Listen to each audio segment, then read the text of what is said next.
चलो my self Govinda sir from tutor academy. I hope so आप सबकी तबीयत अच्छी होगी। अब ये कोरोना काल चल रहा है तो अपने हेल्थ पे सब पे फोकस करिए। चलिए तो हम पढ़ाई पे शुरू करते हैं। पढ़ाई अपनी शुरू करते हैं। पढ़ाई में हम क्या पढ़ने वाले हैं आज हमारा जो चैप्टर है वो है magnetic effects of electric current. इसके पहले वाले एपिसोड में आपने इलेक्ट्रिसिटी वाला चैप्टर पढ़ा होगा, तो हम उसका अभी क्या एक लेवल ऊपर जाएंगे, यानी कि हम उसको थोड़ा और एक्सप्लोर करेंगे कि वो टॉपिक में और क्या क्या है। तो as you can see the topic is magnetic effects of electric current. तो पहले हम टाइटल क्या कहना चाहता है, टाइटल को हम जस्टिफाई करेंगे कि टाइटल क्या कहना चाह रहा है। टाइटल है magnetic effects of electric current.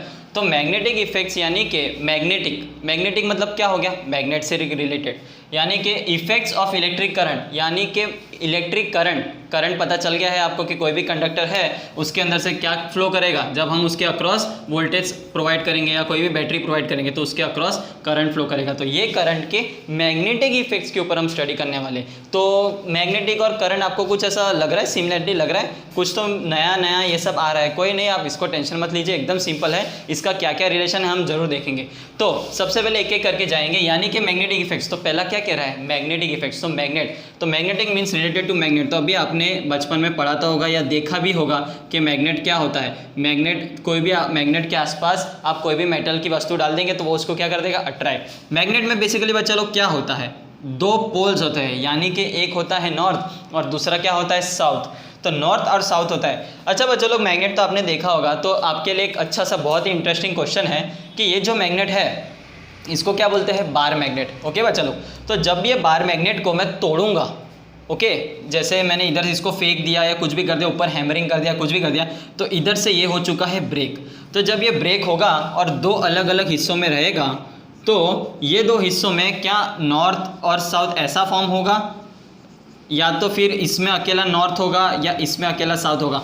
तो आपको जो लगता है ये चीज़ आप अपने कमेंट सेक्शन में, ये वीडियो के कमेंट सेक्शन में बताइए कि इसका आंसर क्या होगा। जब मैं एक बार मैग्नेट को तोड़ूंगा तो क्या वो इंडिविजुअली नॉर्थ और साउथ दो अलग अलग बनेगा या उसके अंदर नॉर्थ और साउथ बनेगा, ये क्यों बनेगा और कैसे बनेगा, ये आपको आपके कमेंट सेक्शन में बताना है। ओके बच्चे लोग, तो अपने हम आगे बढ़ते हैं। आगे बढ़ने से नेक्स्ट क्या बता रहा है कि magnetic effects of electric current, यानी इलेक्ट्रिक करंट के मैग्नेटिक इफेक्ट्स क्या है। तो सबसे पहले जो एक साइंटिस्ट है हैंस क्रिश्चियन ओरस्टेड, ये जो साइंटिस्ट है इसने एक एक्सपेरिमेंट किया और उसको एक चीज़ पता चली। क्या पता चली मैं बताता हूँ। उसने क्या लिया, एक कंडक्टर लिया, ओके, ये है आपकी स्विच, ये है आपका रेजिस्टेंस, ये है आपका एमीटर। बच्चा लोग एमीटर क्या होता है जरा याद करो। तो मैंने आपको लास्ट लेक्चर में बताया था, एमीटर होता है जो करंट को मेजर करता है, जैसे कि वोल्ट मीटर वोल्टेज को मेजर करता है। इतना डिटेल में जाने की जरूरत नहीं, पर आपको पता होना चाहिए कि अगर हमको कोई चीज़ को मेजर करना है तो क्या क्या यूज़ करेंगे। जैसे वजन के लिए मेजर करने के लिए वेइंग बैलेंस आता है, तराजू बोलते हैं हिंदी में, वो मेजर करता है वजन को। वैसे ही यहाँ पे एमीटर क्या मेजर करेगा, करंट को मेजर करेगा। ओके भाई चलो, तो अब उसने क्या किया, ये जो वोल्टेज आप देख सकते हो कि यहाँ पे क्लोज सर्किट फॉर्म हो चुकी है। ये क्या बता रहा है कि यहाँ पे क्या है, की क्लोज हो चुकी है। तो जब की क्लोज है तो करंट इसमें फ्लो करेगा। ओके बात चलो, यहाँ पे रेजिस्टेंस है तो रेजिस्टेंस में कुछ ड्रॉप होगा, उस सबसे हमें कोई लेन देन नहीं है। तो यहाँ पे जो करंट है आई फ्लो कर रहा है। अब ये करंट फ्लो कर रहा है तो वो जो साइंटिस्ट है यानी कि हैंस ओरस्टेड ने क्या चेक किया, उसने ऐसा देखा कि इस कंडक्टर के आसपास उसने एक मैग्नेटिक कंपास रखा। कंपास तो आपको पता है बच्चा लोग, डायरेक्शन पता करने के लिए, नॉर्थ साउथ ईस्ट वेस्ट का जो डायरेक्शन हमको चेक करना हो, सेलर्स लोग शिप वो सब पे यूज़ करते हैं कंपास, वो चीज़ चेक करने के लिए उसने वो कंपास ये कंडक्टर के आसपास रखा। और उसने क्या देखा बच्चा लोग, उसने ये देखा कि जब इस वायर में से करंट फ्लो करेगा तो ये जो कंपास है वो डिफ्लेक्शन दिखा रहा है। डिफ्लेक्शन यानी कि अगर नॉर्थ पे हो तो नॉर्थ से साइड जा रहा है, ईस्ट जा रहा है, वेस्ट जा रहा है, या पूरा घूम रहा है, ऐसा डिफ्लेक्शन आ रहा है। तो कंडक्टर तो बेसिकली वायर के अंदर है, ना तो वो वायर इस कंपास को टच कर रहा है कि हाँ भाई उसको धक्का मार दे रहा है कि नॉर्थ के इस साइड जा तो उस साइड जा। अगर टच भी नहीं कर रहा है, कुछ नहीं कर रहा है, तो कंपास क्यों हिल रहा है, ये उसने एक्सपेरिमेंट में ऑब्जर्व किया कि कंपास का कुछ डिफ्लेक्शन आ रहा है, यानी कि डायरेक्शन ऊपर नीचे हो रही है करंट के फ्लो करने की वजह से। और फिर उसने क्या किया, ये की को उसने कर दिया ओपन। तो जब की को ओपन किया यानी कि ये क्या हो चुका है, ओपन सर्किट। जब ओपन सर्किट हो तो करंट कोई फ्लो नहीं करेगा, और जब करंट फ्लो नहीं कर रहा है तो कंपास अपनी वापस ओरिजिनल पोजीशन में आ चुका है। तो ये उसने ऑब्जर्व किया कि जैसे की को ओपन रखेंगे तो करंट कोई फ्लो नहीं कर रहा, तो कंपास कोई डिफ्लेक्शन नहीं प्रोवाइड कर रहा, और जैसे ही की को क्लोज करेंगे तो करंट इसमें से क्या कर रहा है बच्चा लोग, फ्लो कर रहा है, और उसके वजह से इसके अंदर डिफ्लेक्शन आ रहा है। तो उसने ऐसा ऑब्जर्व किया कि इलेक्ट्रिसिटी एंड मैग्नेटिज्म आर को related, are related to something which he doesn't know right now। तो उसको पता चला कि इसके अंदर कुछ तो रिलेशन है, तो उसके ऊपर उसने क्या किया, और स्टडी करना चाहा। तो अपने भी इसके ऊपर स्टडी करेंगे कि ये दो क्या है, हम उसके ऊपर ही आज ये पूरा चैप्टर है कि इलेक्ट्रिसिटी और मैग्नेटिज्म किस तरह एक दूसरे से रिलेटेड है, हम आज वो स्टडी करने वाले। ओके भाई चलो, तो सबसे पहले ये जो टॉपिक है उसको समझने के लिए, तो ये टॉपिक को समझने के लिए हम क्या करेंगे, एक लेंगे एग्जाम्पल ऑफ मैग्नेट। हम एकदम बेसिक से स्टार्ट करेंगे कि मैग्नेटिज्म बेसिकली क्या होता है। तो ये बच्चा लोग, एक होता है नॉर्थ और ये होता है साउथ। ये क्या है, बार मैग्नेट। बार मैग्नेट एक होता है नॉर्थ और एक होता है साउथ। इसको और भी क्या बोलते हैं, डाइपोल। मोनोपोल डजंट एग्जिस्ट, तो ये हो गया है आपका डाइपोल। तो मैग्नेट में बेसिकली होता क्या है, डाइपोल्स होते हैं। जैसे कि मैंने आपको बताया कि एक कंडक्टर लिया, वो कंडक्टर के अंदर क्या होते हैं, इलेक्ट्रॉन्स, यानी कि फ्री इलेक्ट्रॉन्स। कोई इधर जा रहा है, कोई इधर जा रहा है, कोई इधर जा रहा है, यानी कि रैंडमली घूम रहे इधर से उधर। लेकिन जैसे ही आप इसको क्या करोगे, वोल्टेज प्रोवाइड करोगे, तो ये क्या हो जाएगा, सब एक डायरेक्शन में फ्लो करेंगे और आपका करंट फ्लो करेगा। वैसे मैग्नेट में क्या होते हैं, डाइपोल्स होते हैं। वो कैसे तरह तो अलाइन होते हैं, बेसिकली उसके अंदर सब एकदम पैरेलली अलाइन होते हैं, एक एक एंगल पे सब। और जैसे ही, और जो मटेरियल होता है, नॉर्मल कोई भी मेटल ले लो, उसके अंदर डाइपोल्स एकदम रैंडमली अरेंज होते हैं इधर उधर। जैसे कि इसमें जब सप्लाई नहीं दिया था तब, तो जैसे आप कोई मेटल को, ये मैंने मेटल लिया, उसके पास लेके आया, यानी कि एक नीडल ले लो या कोई भी नेल होता है ना, नेल खिल्ली, उसको आप मैग्नेट के पास लेके आओ, तो उसके अंदर के जो डाइपोल्स हैं वो अलाइन हो जाएंगे। जैसे आप करंट, वो कंडक्टर को वोल्टेज के कांटेक्ट में लाओगे तो उसके अंदर के इलेक्ट्रॉन्स अलाइन हो जाते हैं।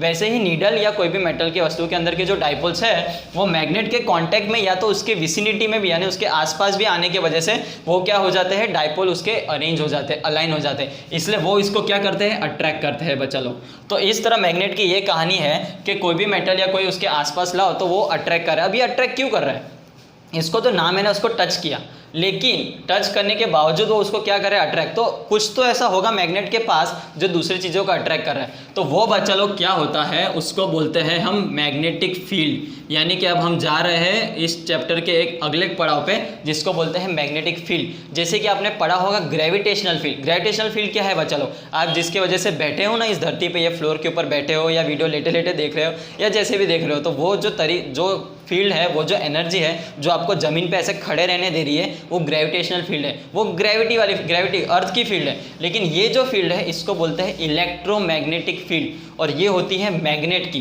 कंडक्टर की भी होगी, हम आगे देखते जाएंगे।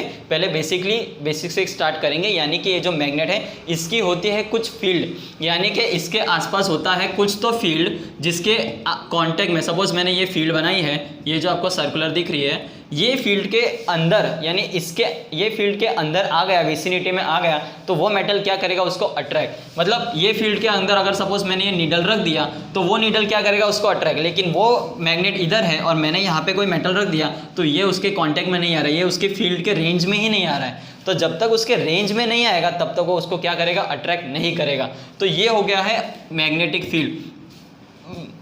अब आपको देखना है कि ये मैग्नेटिक फील्ड कैसे काम करती है। तो आपको एक क्या करना रहेगा, एक एक्सपेरिमेंट में आपको क्या करना है बच्चा लोग, ये मैग्नेट लीजिए, बार मैग्नेट, और मैग्नेट के ऊपर, यानी कि आपका सपोज ये मैग्नेट है, ये मैग्नेट के ऊपर आप क्या करें, तो हम जाएंगे इस मैग्नेट के मैग्नेटिक फील्ड के ऊपर हम स्टडी करेंगे। कैसे करेंगे, एक एक्सपेरिमेंट से। तो सबसे पहले आपको क्या लेना है, एक मैग्नेट लेना है नॉर्थ साउथ, और सपोज ये आपका मैग्नेट है, ये मैग्नेट को आपको रखना है फ्लोर पे या जहाँ पे रखना है, उसके ऊपर आपको क्या रखना है, एक पेपर, यानी कि पेपर, कागज़ का जो रखना हो कागज़ रखो, नॉर्मल कोई भी टाइप का चलेगा, सिंपल प्लेन पेपर भी चलेगा।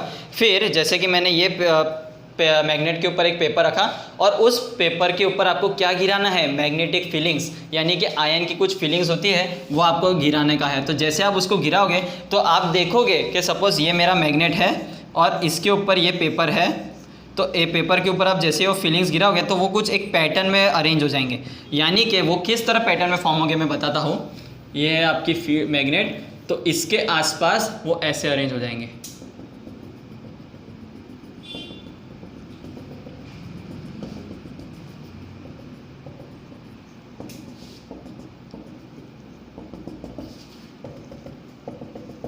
ये है आपकी मैग्नेटिक फील्ड लाइंस। इसको क्या बोलते हैं बच्चा लोग, इसको बोलते हैं मैग्नेटिक फील्ड लाइंस। आपकी जो आयन फीलिंग्स है, यानी आयन की छोटी छोटी एकदम पार्टिकल्स, वो जब आप पेपर के ऊपर, यानी इसके ऊपर पेपर रख के पेपर के ऊपर आप गिराओगे तो वो मैग्नेट के ऊपर आपको पेपर के ऊपर ये ऐसे फॉर्म होते हुए दिखेंगे। यानी कि ऐसे ऐसे लाइंस भी आपको दिखेंगे कि ये ऐसे फॉर्म हो रहे हैं, ऐसे पर्टिकुलर पैटर्न में फॉर्म करेंगे।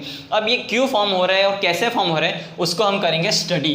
तो ये आया कहाँ से, अब ये जो फीलिंग्स आ रही है इसकी डायरेक्शन क्या रहेगी, कैसे रहेगी, वो भी उसने क्या किया है, एक्सपेरिमेंट किया है। तो उसने एक्सपेरिमेंट ऐसा किया है बच्चा लोग कि सपोज ये जो मैग्नेट है उसके आसपास, जैसे हमने क्या किया था, ये एक्सपेरिमेंट में एक कंपास रखा था, वैसे ही उसने नॉर्थ और साउथ जो मैग्नेट है यहाँ पे 1 2 3 4 5 मैग्नेट उसने यहाँ पे रखे, यानी मैग्नेटिक कंपास। ओके बच्चा लोग, तो 5 compass were place near this magnet, near this bar magnet, and then what he observe कि जो मैग्नेटिक कंपास का डिफ्लेक्शन है वो एक पर्टिकुलर ऑर्डर में जा रहा है, यानी कि ऑर्डर कैसे जा रहा है, ऐसे। ये जो डिफ्लेक्शन बता रही है, जो मैंने लाइंस बताई है उसके अंदर डिफ्लेक्शन कैसे जा रहा है, ऐसे जा रहा है। ओके बच्चा लोग, तो फिर उसने ऐसा ऑब्जर्व किया, यानी कि ये जो फील्ड लाइंस फॉर्म हुई है वो इस डायरेक्शन में ऐसा जा रही है। ठीक है बच्चा लोग, यानी इस डायरेक्शन में ऐसे जा रही है। और फिर उसने ऐसे स्टडी किया और उसने एक पैटर्न फॉर्म किया। उसने क्या पैटर्न फॉर्म किया कि मैग्नेट के आउटसाइड यानी ये बाहर है, बाहर जो फील्ड लाइंस होती है वो नॉर्थ से साउथ जाती है, यानी कि यहाँ से नॉर्थ से साउथ जाती है। और इनसाइड द मैग्नेट यानी कि इसके अंदर से बेटा फील्ड लाइन जारी होगी बच्चा लोग, तो वो जो जा रही है वो जा रही है साउथ से नॉर्थ। तो ये उसने एक्सपेरिमेंट के थ्रू पता किया जब इसने डिफ्लेक्शंस को ऑब्जर्व किया था। तो अब इसको क्या करेंगे, आपको थोड़ा कॉम्प्लिकेटेड दिख रहा होगा, इसको कैसे याद करेंगे, कैसे करेंगे। तो इसका बच्चा लोग एक सिंपल सी शॉर्ट ट्रिक है, आपको सिर्फ 2 वर्ड्स याद करने हैं। कौन से 2 वर्ड्स, वो 2 वर्ड्स है, एक है आपका नोज यानी कि आपका नाक, और दूसरा है सिन। सिन का मीनिंग क्या होता है बच्चा लोग, जिसको पता है अच्छी बात है, जिसको नहीं पता, नोज और सिन यानी कि NOSE नोज एंड SIN सिन। तो आपको खाली क्या बच्चा लोग, ये 2 वर्ड्स को याद करना है। तो बता दो क्यों ये इंपॉर्टेंट है। सबसे पहले यहाँ पे देखिए, इस N का मतलब है नॉर्थ एंड इस S का मतलब है साउथ, यानी कि, और ये जो O है इसका मतलब है आउटसाइड। तो जब भी आउटसाइड द मैग्नेट हो तो फील्ड कैसे जाएगी, नॉर्थ टू साउथ। ओके बच्चा लोग, और यहाँ पे I का मतलब है इनसाइड, तो जब भी इनसाइड हो तो लाइट फील्ड कैसे जाएगी, साउथ टू नॉर्थ। यानी कि आउटसाइड द मैग्नेट यानी कि ये यहाँ पे लाइट जो इलेक्ट्रिक फील्ड लाइंस है वो जाएगी north to south and inside जाएगी साउथ टू नॉर्थ। तो आपको सिंपल से याद रखना है NOS नोज, SIN सिन। तो आप ये 2 वर्ड्स को याद कर लोगे। So outside the magnet field lines होगी north to south and inside the magnet the field lines will be south to north, यानी कि नोज और सिन। इसको बहुत ये अच्छे से याद कर लो, आपको ये फील्ड डायरेक्शंस कैसे कहाँ जा मूव कर रहे हैं आपको पता चलेगा। ओके बच्चा लोग, अब हम बढ़ते हैं नेक्स्ट स्टेप। नेक्स्ट स्टेप जो है कि अब उसने क्या किया, साइंटिस्ट ने ऐसा किया कि इसके वोल्टेजेस चेंज करके देखे, यानी कि पोलैरिटी। अब करंट किस डायरेक्शन में जा रहा है, करंट यहाँ से निकल के यहाँ जा रहा है। तो उसने देखा कि ये जो डिफ्लेक्शन है वो इस बाजू का शो कर रहा है। फिर उसने क्या किया, उसने इस वोल्टेज की सप्लाई बदल दी, यानी कि यहाँ पे जो प्लस माइनस था वो उसने कर दिया माइनस प्लस। अगर माइनस प्लस ऐसे करेंगे तो ये जो करंट जा रहा है बच्चा लोग वो पॉजिटिव से हमेशा फ्लो करेगा। तो करंट की डायरेक्शन क्या हो गई है, करंट की डायरेक्शन हो चुकी है रिवर्स, यानी कि करंट अभी ऐसे फ्लो कर रहा है। और जब उस करंट ऐसे फ्लो कर रहा है तो उसने क्या ऑब्जर्व किया, उसने ये ऑब्जर्व किया कि ये जो कंपास है उसके अंदर डायरेक्शन अभी ऐसी हो गई है, यानी कि बिल्कुल ऑपोजिट। पहले वो इस बाजू डिफ्लेक्ट करता था, अब जो कंपास का नीडल है वो इस बाजू डिफ्लेक्ट कर रहा है। तो उसने ये ऑब्जर्व किया कि अगर करंट की डायरेक्शन में बदल दूं तो करंट की डायरेक्शन बदलने की वजह से ये कंपास का नीडल डिफ्लेक्ट कर रहा है, यानी कि ये जो कंपास है ना कि एमीटर पे डिपेंड कर रहा है, ना कि रेजिस्टेंस पे डिपेंड कर रहा है, ना कि वोल्टेज पे डिपेंड कर रहा है। वो डिपेंड किस पे कर रहा है, वो डिपेंड कर रहा है खाली करंट की वजह से, यानी करंट के डायरेक्शन की वजह से। करंट का मैग्नेट डायरेक्शन जब ऐसा जा रहा था तो वो इधर डिफ्लेक्ट कर रहा था, करंट का डायरेक्शन जब इधर से जा रहा है तो इधर डिफ्लेक्ट कर रहा है। इसलिए हमारा जो चैप्टर है वो किसके ऊपर है, magnetic effects of electric current. So बच्चा लोग ये आपको ये एक्सपेरिमेंट आपको जरूर जस्टिफाई करेगा, ये जो टाइटल है उसको एकदम स्ट्रांगली जस्टिफाई कर रहा है कि हम करंट के मैग्नेटिक इफेक्ट्स के ऊपर बात कर रहे हैं। अब बढ़ते हैं हमारे नेक्स्ट स्टेप की तरफ। जो हमारा नेक्स्ट स्टेप है उसमें ज्यादा कुछ नहीं, सिंपल से यही एक्सपेरिमेंट को आगे कैरी ऑन किया है। उसमें क्या किया है, जैसे कि मैंने आपको पहले बार मैग्नेट वाला एक्सपेरिमेंट बताया था कि ये जो सपोज बार मैग्नेट है उसके ऊपर मैंने पेपर रखा और पेपर के ऊपर आयन फिलिंग्स की, तो आयन फिलिंग्स क्या हो गई, कुछ डायरेक्शन में अरेंज हो गई। जो हमने पढ़ा कि ये है वो डायरेक्शन कि इधर आउटसाइड ऑफ मैग्नेट ऐसा जा रहा है, इनसाइड ऐसा जा रहा है। तो ये इसको क्या बोलते हैं बच्चा लोग, इसको बोलते हैं मैग्नेटिक फील्ड लाइंस। और जैसे कि मैंने बताया कि इसकी कुछ रेंज होती है जिसके रेंज के अंदर ही वो दूसरी चीजों को अट्रैक्ट करेगी या उस रेंज के अंदर ही इसकी पावर लिमिटेड है। तो वो रेंज क्या है, मैग्नेटिक फील्ड स्ट्रेंथ, यानी कि इसकी मैग्नेटिक फील्ड कितने दूर तक फैली हुई है। तो अब क्या किया है, ये जो वायर है उस वायर के अक्रॉस एक ऐसा पेपर अरेंज किया और उस पेपर पे ये जो आयन फिलिंग्स मैंने मैग्नेट के ऊपर अरेंज किया था वही आयन फिलिंग्स उसने यहाँ पे अरेंज कर दिया। अब उसने जब यहाँ पे अरेंज किया एंड देन उसने ये की को क्या जो ओपन थी उसको उसने कर दिया है क्लोज। ये पूरा ओपन सर्किट में किया था। बस चलो ये वोल्टेज प्रोवाइड करके बाद में सब करे, फिर ऑन द एक्सपेरिमेंट ऐसा कर नहीं सकते। पहले आपको ये क्या करना होगा, आपको पहले की को ओपन करनी पड़ेगी ताकि करंट ना फ्लो करे, और ना फ्लो करने के बाद आपको बीच में ये पेपर ऐसा एडजस्ट करना है और उसके ऊपर आयन फिलिंग्स रखनी है और उसके बाद आपको क्या करना है, की क्लोज करनी है। की क्लोज करने के बाद जैसे यहाँ पे उस पेपर के बीच में छेद करके वायर को उसमें से आप पास करोगे और बाद में आसपास आप उसको फील्ड अरेंज करोगे जैसे कि ये ऐसा है। ओके बा चलो, तो यहाँ पे आप देख सकते हैं ये जो पेपर है वो उसके एकदम बीच में है। ठीक है, तो अब क्या हो गया, ये जो आयन फिलिंग्स है वो एक सर्कुलर पैटर्न पे अरेंज हो गई है। बस चलो, यानी कि इसको मैं थोड़ा जूम करके बताऊंगा तो ऐसा ये आपका करंट जा रहा है और इधर से निकल रहा है, तो उसके अक्रॉस ऐसे सर्कुलर में फॉर्म हुआ। क्या फॉर्म हुआ, चलो वो जो आयन फिलिंग्स है यानी कि वो पेपर के ऊपर जो मैंने आयन फिलिंग्स रखी वो एज अ सर्कुलर फॉर्म में अरेंज हुई है। तो ऐसे क्यों हुआ, ये उसने क्या किया है, एक्सपेरिमेंटली ऑब्जर्व किया है कि ये जो करंट है वो करंट के अक्रॉस भी क्या फॉर्म हुई है, मैग्नेटिक फील्ड लाइंस, यानी कि ये कंडक्टर का खुद का क्या है, मैग्नेटिक फील्ड है, यानी कि magnetic effects of electric current. तो वो जो इलेक्ट्रिक करंट इस कंडक्टर में से फ्लो कर रहा है उसके क्या है, मैग्नेटिक इफेक्ट्स है, किसके ऊपर, उस आयन फिलिंग्स के ऊपर। ओके बा चलो, तो ये जो आयन फिलिंग्स फॉर्म हुई है सर्कुलर मैनर में, ये एज अ सर्कुलर फॉर्म हुई, क्यों फॉर्म हुई, वो उसके कंडक्टर की स्ट्रेंथ के ऊपर की वजह से हुआ है कि जो मैग्नेटिक फील्ड्स है हमेशा कंडक्टर के अक्रॉस सर्कुलर ही अरेंज होता है। कोई भी आप कंडक्टर ले सकते हो, वो कंडक्टर के अक्रॉस जो मैग्नेटिक फील्ड होगी वो एज अ सर्कुलर ही फॉर्म होगी। चलो ये एक्सपेरिमेंट के थ्रू आपको प्रूफ हो गया होगा।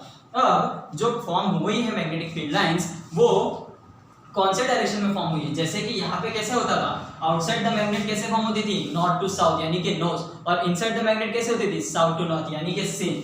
तो अब ये जो कंडक्टर है उसके अक्रॉस कैसे फॉर्म हुई, कौन से डायरेक्शन में फॉर्म हुई, आपको कैसे पता चलेगा, तो सिंपल से रूल है, उसको क्या रूल को क्या बोलते हैं, राइट हैंड थंब रूल।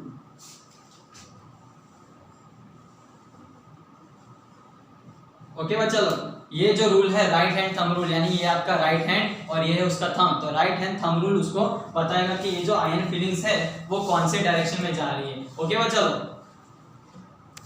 सो बच्चा लोग अब हम पढ़ेंगे, क्या पढ़ेंगे, राइट हैंड थंब रूल, यानी कि राइट हैंड थंब। तो राइट हैंड थंब का रूल पढ़ेंगे कि कंडक्टर में से हमको जब भी पता, तो कोई भी कंडक्टर आप देख सकते हो कि जब भी कंडक्टर जा रहा है और उसके अंदर से करंट फ्लो कर रहा है, मान लीजिए कि करंट ऐसा फ्लो कर रहा है, ओके मैं अपवर्ड्स ले लेता हूँ, कोई बात नहीं, अपवर्ड्स करंट फ्लो कर रहा है, यानी ये सर्किट में पूरी नहीं बना रहा हूँ, सर्किट आप समझ लीजिए कि यहाँ पे एक सर्किट है, रेजिस्टेंस है, सब कुछ है, और ये जो कंडक्टर है उस कंडक्टर में से करंट ऊपर के डायरेक्शन में जा रहा है। तो आपको क्या करना है बच्चा लोग, जिस डायरेक्शन में करंट जा रहा है उस डायरेक्शन में आपके थंब को रखना है।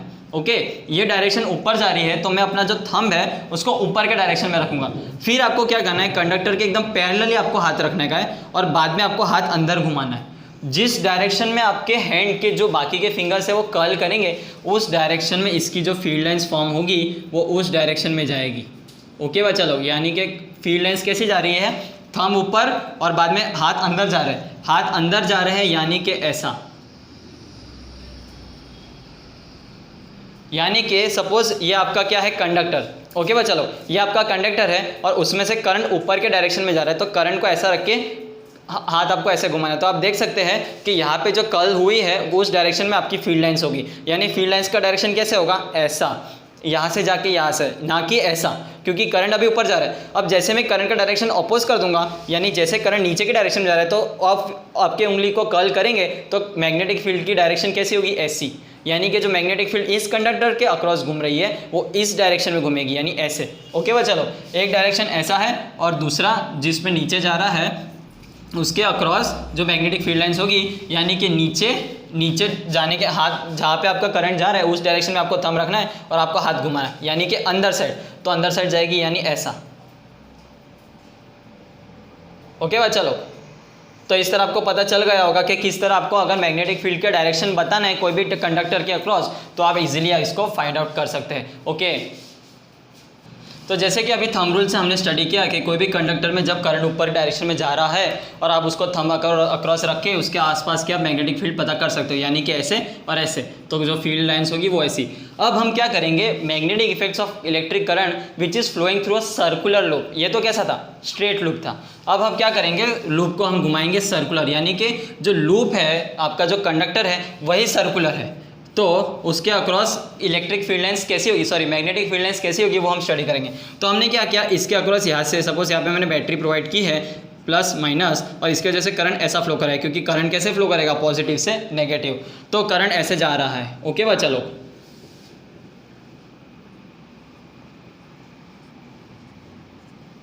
थोड़ा करंट बाहर निकल गया उसके लिए आप टेंशन ना लीजिए।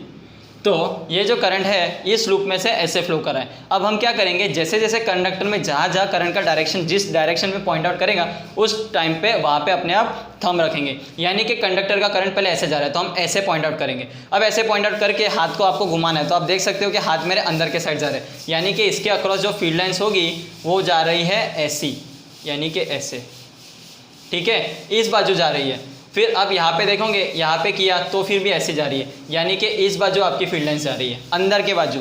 फिर यहाँ पे देखोगे तो यहाँ पे, फिर यहाँ पे, यहाँ पे।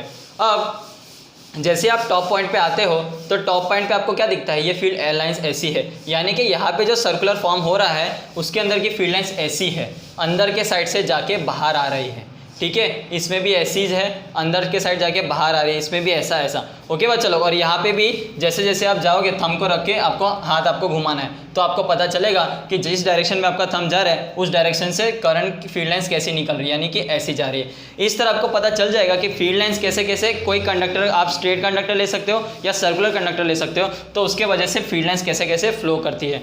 और एज अ होल आप जब कंडक्टर को देखोगे तो ये जो कंडक्टर है वो as a whole circular form कर रहा है। अब इसका भी एक रूल है कि जब भी कोई कंडक्टर पूरा गोल फॉर्म कर रहा है तो उसका एक स्ट्रेट फील्ड लाइंस होती है, वो कैसे होगी बताता हूँ। ये जो आप कंडक्टर जा रहे हैं इसके अंदर की फील्ड कैसे, करंट कैसे जा रहा है, करंट इस बाजू जा रहा है, यानी कि क्लॉकवाइज जा रहा है। अब जब करंट क्लॉकवाइज जा रहा है तो आपको क्या करना है, आपके हाथ को करंट के डायरेक्शन में घुमाना है। जब भी क्लोज लूप होता है, क्लोज लूप के अक्रॉस जो फील्ड डायरेक्शन होगी, इलेक्ट्रिक करंट की जो डायरेक्शन होगी उसके अक्रॉस आपको हाथ घुमाना है, यानी कि जैसे आपने इस डायरेक्शन में से हाथ घुमाया, ये हाथ घुमाया तो आपका जो थंब बता रहा है इस बार वो थंब क्या पॉइंट करेगा, इस बार वो थंब आपका मैग्नेटिक फील्ड पॉइंट करेगा कि मैग्नेटिक फील्ड किस बाजू है। अब करंट मैंने जैसे हाथ को अपने घुमाया करंट के डायरेक्शन में, तो आप देख सकते हो कि करंट अंदर की मैग्नेटिक फील्ड अंदर के डायरेक्शन में जा रहा है। ये जो क्रॉस होता है बच्चा लोग, ये जो क्रॉस होता है उसको बताते हैं मैग्नेटिक फील्ड फ्लोइंग इनसाइड, यानी कि ये जो बोर्ड है वो बोर्ड के अंदर मैग्नेटिक फील्ड जा रही है। और जो डॉट है, यानी कि जब भी मैं डॉट बताऊँ तो डॉट का मीनिंग जो करंट मैग्नेटिक फील्ड है वो बाहर आ रही है, यानी कि आउटसाइड द बोर्ड। आपके वहाँ पे आपके हाथ पे जो नोटबुक होगी वहाँ पे आप एक सर्कुलर बनाना, और वो सर्कुलर के अक्रॉस कोई भी अक्रॉस आपको डायरेक्शन ऑफ करंट बताना है। तो वहाँ पे आप क्या करिए, हाथ को जब ऐसे घुमाएंगे यानी कि जो फील्ड नीचे जा रही है, यानी कि इनसाइड द पेपर क्या जा रहा है, magnetic field for circular loop. याद रखना ये चीज़ किसके लिए, ये स्ट्रेट कंडक्टर था, ये सर्कुलर कंडक्टर है। जब भी सर्कुलर कंडक्टर होगा आपके बुक पे आप बनाना सर्कुलर कंडक्टर, और करंट जब क्लॉकवाइज फॉर्म कर रहा है तो magnetic field inside the paper जाएगी, और जब करंट एंटी क्लॉकवाइज जा रहा है तो मैग्नेटिक फील्ड कौन सी डायरेक्शन में होगी, अपसाइड, यानी आउटसाइड द पेपर, पेपर के बाहर आ रहा है, आपके सामने आ रहा है, और दूसरे बाजू में पेपर के अंदर जा रहा है। तो ये चीज़ इधर से आई है बच्चा लोग, आप देख सकते हो कि इस बाजू ये जो आप पूरा कंडक्टर है जो राउंड फॉर्म कर रहा है उसको आप एज ए लोगे तो इस बाजू जा रहा है, तो अंदर जा रही है फील्ड, किधर जा रही है, अंदर जा रही है, यानी कि यहाँ पे एक बड़ा क्रॉस, तो अंदर जा रही है। तो आप देख सकते हो कि यहाँ से फील्ड ऐसी जा रही है, यहाँ से भी फील्ड ऐसी जा रही है, और इधर से भी फील्ड ऐसी जा रही है, इधर से भी फील्ड ऐसी जा रही है, और इधर से भी फील्ड कैसे जा रही है, ये जाके नीचे जाके अंदर, यानी कि अंदर। तो ये सब जो है हर जगह से आपको अंदर पॉइंट करेगा। ये देखो, ये जो करंट है वो ऊपर जा रहा है, अंदर अंदर अंदर अंदर, और यहाँ से भी मैग्नेट करंट की डायरेक्शन में आप थंब रूल यूज़ करोगे तो मैग्नेटिक फील्ड कहाँ बताएगा, अंदर अंदर अंदर। तो फिर ये सब को एज अ होल उसने यूज़ किया, और सब जगह से आप देख सकते हो जो फील्ड लाइन से वो अंदर अंदर जा रही है, तो पूरे होल कंडक्टर के लिए जो मैग्नेटिक फील्ड लाइन्स होगी वो कहाँ जाएगी, इनसाइड द लूप, यानी इनसाइड दिस कंडक्टर। तो उसको ही यूज़ करके उसने एक दूसरा जनरल रूल यूज़ बनाया। वो जनरल रूल ये है कि जब भी कोई करंट एक सर्कुलर लूप में से फ्लो करेगा तो आप उसका net direction of electric magnetic field find करेंगे। वो कैसे फॉर्म करेंगे, reverse of right hand thumb rule, यानी कि कंडक्टर के अक्रॉस जो करंट फ्लो कर रहा है उसको आप एज अ कर्ल यूज़ करिए हैंड का, और जो थंब है वो इस बार मैग्नेटिक फील्ड बताएगी। जबकि जो कंडक्टर है उसके अंदर सिंपल आपको करंट का डायरेक्शन से मैग्नेटिक फील्ड बतानी है, तो आपको थंब आप किसके लिए होगा, वो इलेक्ट्रिक करंट के लिए, और जो कर्ल ऑफ फिंगर्स होगा किसके लिए होगा, मैग्नेटिक फील्ड के लिए। जबकि जब सर्कुलर कंडक्टर होगा तो सर्कुलर लूप के लिए ये थंब होगा आपका मैग्नेटिक फील्ड के लिए, और ये जो कर्ल होगा वो आपके करंट के लिए होगा। ओके बच्चा लोग, तो आपको पता चल गया ये दो रूल कितने इजी है, ज़्यादा कुछ हार्ड नहीं है। कंडक्टर के लिए आपको क्या, स्ट्रेट कंडक्टर हो तो थंब क्या रूल करेगा, करंट, और सर्कुलर कंडक्टर होगा तो उसके लिए थंब क्या प्ले करेगा, मैग्नेटिक फील्ड। कोई भी एक चीज़ को याद कर ले और दूसरा उसका क्या हो जाएगा, रेसिप्रोकल। ओके बच्चा लोग, जो मैंने बताया कि क्लोज लूप के अंदर आपको करंट निकालना हो तो मैग्नेटिक फील्ड कैसे निकालना है वो बता सकते हैं। सिमिलरली ये मान लीजिए ये आपका क्या है,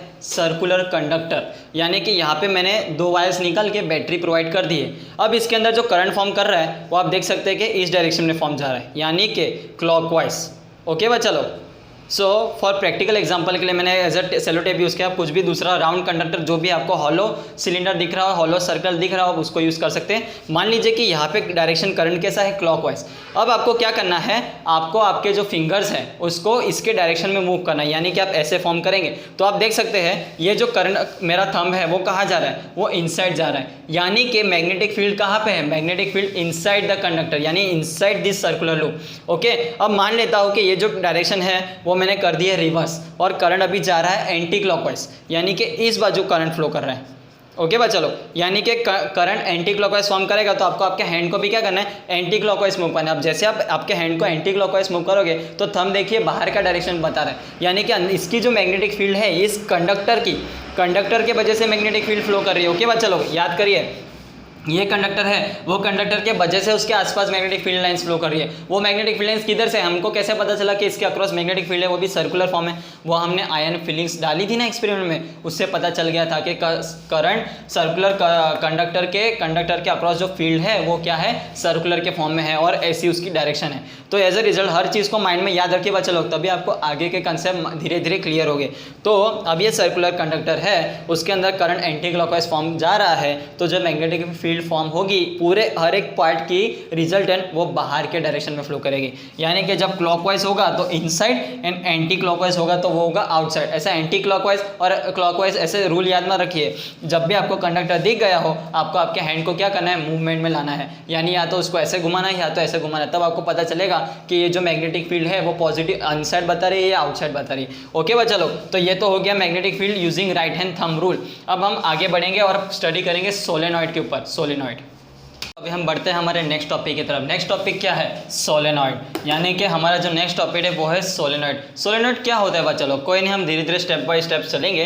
तो मैंने इसके पहले आपको बताया कि आप कंडक्टर को क्या करेंगे, जब आप सर्कुलर कंडक्टर को लेंगे तो सर्कुलर कंडक्टर यानी कि जो ये सपोज ये क्या है आपका सर्कुलर लूप, तो सर्कुलर लूप में सपोज ये करंट की डायरेक्शन क्लॉकवाइज है तो उसके वजह से जो मैग्नेटिक फील्ड की डायरेक्शन होगी वो क्या होगी, इनसाइड। ओके, आपको बस करंट के डायरेक्शन में आपके हाथ को घुमाना है। अब मैंने क्या किया, ये जो कंडक्टर है, ओके, ये जो कंडक्टर है उसको मैंने कंटिन्यूसली गोल गोल ऐसे फॉर्म में बाउंड किया और इसको क्या बना दिया, एक सिलेंडर। मान लीजिए कि ये सिलेंडर है, सिलेंडर के ऊपर मैंने वायर को क्या किया, कंटिन्यूसली रैप किया यानी बाउंड किया, तो वो कुछ ऐसे फॉर्म में करेगा और बाद में मैंने क्या किया, सिलेंडर को निकाल दिया। ओके बा, चलो, तो ये जो है अब इसमें मान लीजिए ये पॉजिटिव है नेगेटिव, तो करंट कैसे ऐसे फॉर्म होगा। आप देख सकते हो कि सर्कुलर के अंदर करंट ऐसे जा रहा है। तो अब मैंने क्या किया, ये जो करंट है मान लीजिए ये क्या बन रहा है, ये सर्कुलर थोड़ा थोड़ा दिख रहा है, तो आप है ना इसके डायरेक्शन में अपने हाथ को घुमा लीजिए, यानी कि इधर से ऐसा जा रहा है यानी ऐसा जा रहा है। ओके भाई, चलो, इधर से भी देखो करंट नीचे जा रहा है और यहाँ से ऊपर आ रहा है, यानी कि पहले नीचे फिर ऊपर,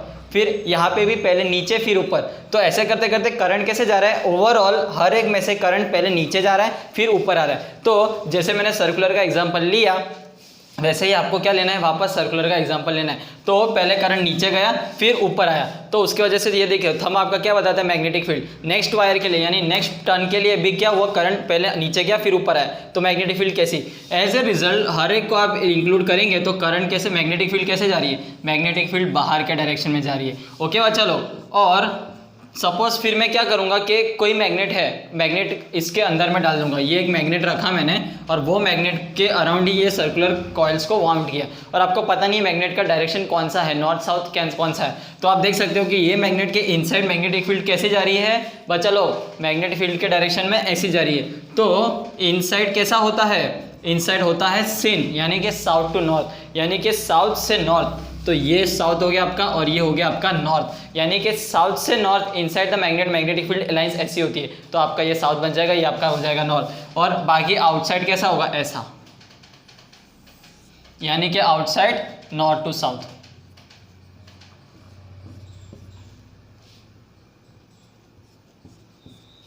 ओके बस चलो, क्योंकि देखिए आप ध्यान से देखिए, ये कंडक्टर ऐसे जा रहा है, तो ये जो कंडक्टर इधर है इसके अक्रॉस आपको अभी क्या रखना है, आपको आपका थंब रखना है। आप थंब रखेंगे तो आपको कैसे दिखेगा कि ये जो कंडक्टर है वो ऐसे जा रहा है, ठीक है। तो इसकी डायरेक्शन कैसी, वो ऐसी। फिर ये कंडक्टर इस पे भी कैसा, ऐसा है। ये कंडक्टर एकदम ऐसा नहीं है, वो थोड़ा कंडक्टर ऐसा है। तो आप इसको देखेंगे तो करंट है ना ऐसे बाहर निकलेगा, ऐसे बाउंड हुआ है। तो ऐसे बाउंड हुआ है, यानी कि ये जो आपका सिलेंडर है, मान लीजिए ये आपका सिलेंडर है, इसके अक्रॉस मैंने ऐसे टर्न बाउंड किया है, यानी ऐसा। ये आपका सिलेंडर है, इसके अक्रॉस ऐसे, तो ये अभी ऐसा फॉर्म हो रहा है। तो यहाँ पे करंट कैसे जा रहा है, ऐसे जा रहा है। ओके भाई चलो, तो मैं क्या करूंगा, इस बाजू करंट का डायरेक्शन लूंगा और मैग्नेटिक फील्ड कैसे जा रही है, ऐसी जा रही है। तो आप देख सकते हो कि मैग्नेटिक फील्ड ऐसी है, यानी कि ये ऐसा है। ओके भाई चलो, तो आप देख सकते हो कि इधर इसके वजह से मैग्नेटिक फील्ड लाइंस ऐसी है। तो आपको नेट डायरेक्शन मिल चुका है, यानी कि ये आपका क्या हो जाएगा, नॉर्थ, और ये क्या हो जाएगा आपका साउथ। यानी कि सोलेनॉइड क्या होता है, continuously wounding of turns of wire in circular pattern so that it forms like a cylinder. Okay, और इसमें से आप करंट पास करोगे तो आपको एकदम स्ट्रॉन्ग मैग्नेटिक फील्ड मिलेगी। आप खाली एक ही टर्न बाउंड करो और आप इस पे 10 से 20 टर्न बाउंड करो तो आपको क्या मिलेगा, जो ये मैग्नेटिक फील्ड है वो बहुत स्ट्रॉन्ग मिलेगी। यानी कि इसके तरह सपोज ये एक और है जिसमें मैंने खाली के 1 और 2 बाउंड किया है। ओके भाई चलो, तो इसके वजह से जो फील्ड निकलेगी वो ज़्यादा से ज़्यादा इतनी निकलेगी, लेकिन इसके अंदर कितनी निकलेगी, इसके अंदर बहुत ज़्यादा निकलेगी। यानी जो इसकी मैग्नेटिक फील्ड स्ट्रेंथ है और इसकी मैग्नेटिक फील्ड स्ट्रेंथ है, दोनों में से बड़ी कौन सी है, ये। ओके भाई चलो, क्योंकि जितने ज़्यादा आप टर्न्स बाउंड करोगे किसी कंडक्टर के ऊपर, उतनी ज़्यादा उसकी मैग्नेटिक फील्ड बढ़ेगी। और ये आपको कहाँ यूज़ होता है बच्चा लोग, ये जो सोलेनॉइड है इसकी वजह से आप कोई भी कंडक्टर को इलेक्ट्रोमैग्नेट बना सकते हैं। और इलेक्ट्रोमैग्नेट की फिर कैपेसिटी वो क्या होती है, एबिलिटी कि वो कोई भी हार्ड मेटेलिक ऑब्जेक्ट को अपने तरफ अट्रैक्ट कर सकती है। तो जितनी ज़्यादा इसकी मैग्नेटिक फील्ड स्ट्रेंथ होगी उतने ज़्यादा वो बड़े बड़े मेटेलिक ऑब्जेक्ट्स को वो अट्रैक्ट कर सकता है। यानी ऐसा स्ट्रॉन्ग इलेक्ट्रोमैग्नेट आप किसी कार को भी उठा सकते हो, इतना स्ट्रॉन्ग भी आप बना सकते हो। आपको एक बहुत सारे 4-5 सोलेनॉइड लेना है, ऐसे लेना है और उसमें टर्न्स बहुत सारे बाउंड करने हैं, जिसकी वजह से उसकी इलेक्ट्रिक मैग्नेटिक फील्ड स्ट्रेंथ क्या बहुत बढ़ जाए, तो बड़े से बड़े यानी कार को भी उठा सके, ऐसा इलेक्ट्रोमैग्नेट आप बना सकते हो। ये उसका एप्लीकेशन है, किसका, सोलेनॉइड का। सो बच्चा लोग, अब हम बढ़ते हैं हमारे next effect of magnetic effects of electric current. जो नेक्स्ट टॉपिक वो क्या है, फोर्स। यानी कि किसी कंडक्टर के ऊपर जब करंट फ्लो करता है उसके वजह से आसपास की चीज़ों पे क्या इफेक्ट आता है। तो नेक्स्ट टर्म है कौन सा, फोर्स। यानी कि फोर्स एग्जर्ट करता है। तो कैसे एग्जर्ट करता है वो हम देखते हैं कि एग्जाम्पल के थ्रू। ये जो एक्सपेरिमेंट है, इस एक्सपेरिमेंट में क्या है बच्चा, ये लोग है स्टैंड। ओके, यानी कि ये एक स्टैंड है, ओके, एल शेप का। उसके अंदर मैंने क्या किया है, एक सर्किट फॉर्म की है जिसमें ये क्या है, ए बी करके एल्यूमिनियम रॉड, यानी कि एक मेटल रॉड है, एल्यूमिनियम रॉड। जो आपको रॉड लेना है अपन थोड़ा मेटेलिक होना चाहिए, कंडक्टर होना चाहिए, ऐसा एक रॉड लिया है जिसके 2 एंड्स को मैंने क्या कर दिया है, सर्किट के साथ कनेक्ट कर दिया है। ये एंड को कनेक्ट कर दिया है नेगेटिव पोलैरिटी के साथ और ये एंड को कर दिया है पॉजिटिव पोलैरिटी के साथ। अब जैसे कि ये क्या है, कंडक्टर, इंसुलेटर होता तो ये सर्किट ओपन सर्किट गिना जाती, लेकिन ये क्या है, कंडक्टर। कंडक्टर क्या करता है, सर्किट को क्लोज करता है, वो इलेक्ट्रिसिटी को अपने अंदर फ्लो करने देता है। तो इसलिए इसमें क्या करेंगे, एक करंट फ्लो करेंगे। जैसे ये सर्किट मैं क्लोज करूंगा, ये देखिए यहाँ पे की है और की पे डॉट है, इसका मतलब क्या है कि की क्लोज है। और जब भी की क्लोज है और सर्किट फॉर्म हुआ है और क्लोज हो चुका है तो इसमें से क्या फ्लो करेगा, करंट, क्योंकि ये क्या है आपका कंडक्टर, इंसुलेटर नहीं है। तो जैसे आप देख सकते हो कि इसके अंदर एक करंट फ्लो करेगा। अब करंट फ्लो किया तो अब मैंने क्या किया है, ये क्या है, मैग्नेट, कौन सा, हॉर्सशू मैग्नेट। तो हॉर्सशू मैग्नेट को मैं जब इसके पास लाता हूँ, यानी कि ए बी रॉड के पास, तो ये जो ए बी रॉड है वो क्या करता है, डिफ्लेक्शन शो करता है, यानी ये जो ए बी रॉड है वो थोड़ा सा इधर हो जाता है। ओके भाई चलो, तो आप देख सकते हो कि ये जो magnet aluminium rod A B है उसके अक्रॉस जब मैं ये मैग्नेट को लेके आऊँगा तो एक्सपेरिमेंट में वो साइंटिस्ट ने क्या ऑब्जर्व किया कि ये जो ए बी रॉड है वो क्या करता है, डिफ्लेक्शन शो करता है। यानी कि aluminium conductor when placed in the vicinity of a magnetic field और in the vicinity of a current carrying conductor having magnetic field it shows deflection. Okay बच्चा लोग, अगर ये कंडक्टर यानी कि ये जो मैग्नेट है वो मैग्नेट नहीं होता तो इसकी जो इलेक्ट्रिक फील्ड है, ये कंडक्टर की वजह से जो इलेक्ट्रिक फील्ड है खाली उसका इन्फ्लुएंस ये ए बी के ऊपर होता। लेकिन अब जब ये मैग्नेट को मैं प्लेस करूंगा तो इसका खुद का क्या होगा बच्चा लोग, इसका खुद का होगा मैग्नेटिक फील्ड। इसका मैग्नेटिक फील्ड और ये जो कंडक्टर इसमें से फ्लो कर रहा है, ये जो वायर है उसका मैग्नेटिक फील्ड, उन दोनों में क्या होगा, इंट्रैक्शन। अब उन दोनों की इंट्रैक्शन की वजह से इस पर क्या हो रहा है, ये हो रहा है डिफ्लेक्ट। अगर डिफ्लेक्ट हो रहा है इसका मतलब इस पर क्या हो रहा है, इस पर एक फोर्स लग रहा है। आप अगर सीधे लाइन में खड़े हो और आपको किसी ने आके पीछे से धक्का मारा, आपका पोजीशन चेंज हो गया। अगर कोई धक्का नहीं मारेगा तब तक आपकी पोजीशन चेंज नहीं होगी। यानी कि इसकी पोजीशन अगर इधर से इधर हुई है, इसका मतलब इस पे क्या हुआ है बच्चा लोग, इस पे हुआ है एक फोर्स एक्सर्ट। ओके स्टूडेंट्स, यानी कि एक फोर्स F इसके ऊपर एक्सर्ट हुआ है। वो फोर्स का कोई भी यूनिट हो सकता है, न्यूटन, 2 न्यूटन, जो भी हो सकता है, उतना फोर्स इसके ऊपर एल्यूमिनियम कंडक्टर के ऊपर एक्सर्ट हुआ है। तो हम क्या पढ़े अभी तक, हमने ये पढ़ा कि इलेक्ट्रिक करंट की वजह से मैग्नेटिक फील्ड होती है उसकी खुद की। अब हमने क्या पढ़ा कि मैग्नेटिक फील्ड के साथ साथ उसके ऊपर आसपास जो भी कंडक्टर या कोई चीज़ होगी वो उस पर क्या करेगा, फोर्स भी एक्सर्ट करेगा। अच्छा ओके भाई, चलो तो हमने पढ़ लिया कि फोर्स भी एक्सर्ट होता है। नेक्स्ट टॉपिक हमारा क्या है, नेक्स्ट टॉपिक हमारा है how to calculate this force का डायरेक्शन। क्योंकि ये जो फोर्स है आगे लग रही है, पीछे लग रही है, ऊपर नीचे कैसे लग रही है, वो फोर्स का क्या डायरेक्शन होगा वो हम स्टडी करेंगे। वो हम कैसे स्टडी करेंगे, तो उसके लिए एक डायरेक्शन है, वो है Fleming's left hand thumb rule, not thumb rule, just Fleming's left hand rule. यानी कि फ्लेमिंग ने लेफ्ट हैंड थंब रूल से बताया कि हम कैसे पता कर सकते हैं कि करंट के कौन सी डायरेक्शन पे मैग्नेटिक फील्ड की कौन सी डायरेक्शन होगी और उस मैग्नेटिक फील्ड के डायरेक्शन हिसाब से फोर्स का कौन सा डायरेक्शन होगा। ओके बा, चलो तो अभी मैं नॉर्मली आपको ये डायरेक्शन बता देता हूँ। मान लीजिए यानी कि ये आपका लेफ्ट हैंड है, ओके, तो लेफ्ट हैंड पे आपको क्या करना है, ऐसे बनाना है, ये एल शेप में, फिर इसके लिए ये एल शेप में और ये इसके एल शेप में। यानी तीनों उंगली को, थंब रूल, फोर फिंगर और मिडल फिंगर, इन तीनों को आपको 90 डिग्री प्लेस करना है एक दूसरे को। कोई भी ऐसा टेढ़ा वेढ़ा मत प्लेस कर दीजिए, एकदम 90 डिग्री होना चाहिए। देखो ये इसके साथ 90 बनाना चाहिए, ये इसके साथ 90 बनाना चाहिए, ये इसके साथ 90 बनाना चाहिए, जिससा हो सके वैसा पॉसिबल 90 डिग्री बनाइए। ओके भाई, चलो नाउ नेक्स्ट, अब जैसे कि ये मैंने इसको बनाया है तो इसको हम क्या बोलेंगे, इसको हम बोलेंगे फादर। ओके, आपका जो थंब है आपको उसको क्या डिनोट करना है, वो आपको डिनोट करना है कि ये है फादर। ये क्या है, ये है आपकी मदर। ओके, आपकी नहीं मतलब कंडक्टर के लिए हम उसको बताना है कि क्या है, तो इसको हम क्या डिनोट करेंगे, मदर। और इसको हम क्या डिनोट करेंगे, इसको डिनोट करेंगे चाइल्ड। ओके भाई, चलो so father, mother and child, ये तीन चीज़ है। कैसे मैं बताता हूँ। Father, F stands for father, okay, and F stands for force. Then mother's का इनिशियल क्या है, M, और M से क्या होता है, मैग्नेटिक फील्ड।